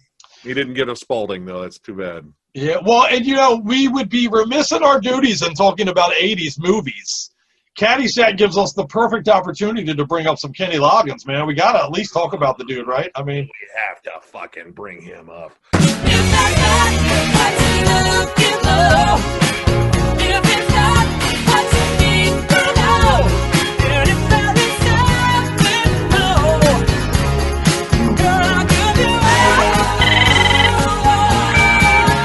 Loggins. Hey Loggins, this is Michael McDonald. Do you want to come over? James Ingram and I are wasted writing smooth music. You're not going to trick me into writing a movie theme. Fuck movie themes. Hollywood. I mean, I like that song. I like love that him, like him, or hate him. He was the soundtrack to a zillion 80s movies. He was pisses me off. I like that song, though. I'm All Right. It's a great song. It is. I'm All Right's a good one. The Danger Zone can fuck right off. I'm so goddamn tired of hearing that song. I know. Stop it. Don't make that fucking face, Joe. I see you. He's got a laundry list of movies he's associated with, man. Dude, a ton. I mean, he was all over the damn place. Fuck yeah, dude. I mean, granted, his fucking albums probably sell for less than a blank CD. But, now, I mean, you've already made $1 billion. Just he did all right. He did all right. He did all right. I don't worry about him. Hey, he's all right. Yeah. Why you got to give me advice? Let me be. Fuck yeah, man. That's awesome, dude. You guys kick so much ass, man. Thank you. I literally cannot express out loud fucking how much I appreciate you guys spending some time with me to do this shit, man. Hey, thanks for having us, man. This has been a blast. No BS. You ever want to rap or anything? You know, just talk or just, you know, get weird with somebody. You know, buddies for life, I think. I'll drop by. You drop by my place anytime. Dude, when you pitched the idea, I was like, dude, you already got my brain rolling, man. I love talking about like this shit. Like, you know, the next thing I might be as obsessed with next to metal and shit might be like pop culture, like comics and movies and shit. So this is 100% my wheelhouse. And I love talking shop with you anyway, because I've had fun every time I've been on here. Man, well, what?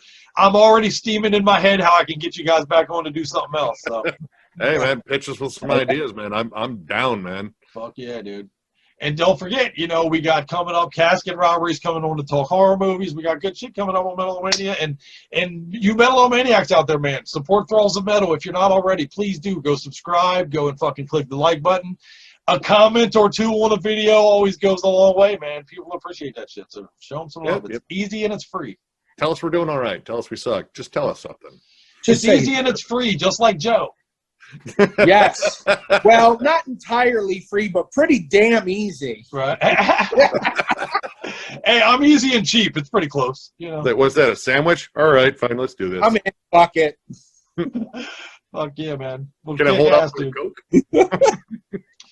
Well, you heard it from their mouths, ladies and gentlemen. They already, I got them on film saying they'll come back and do some more lists with me in the future. I'm going to hold you guys to it, brother. Hell yeah. Don't be surprised if in the next 24 hours you get something on Facebook talking about, hey, man, what do you think about doing this? I mean, I'm ready for it. I just need time to pee once again, too. Yeah, right on. Well, we'll close out and let everybody go on this one. But, man, I appreciate the fuck out of you guys. Thralls of Metal, Metal-O-Mania. We get together. We do good things, baby. Fuck yeah. You guys rock. You do, man. Wow. Let's do that again.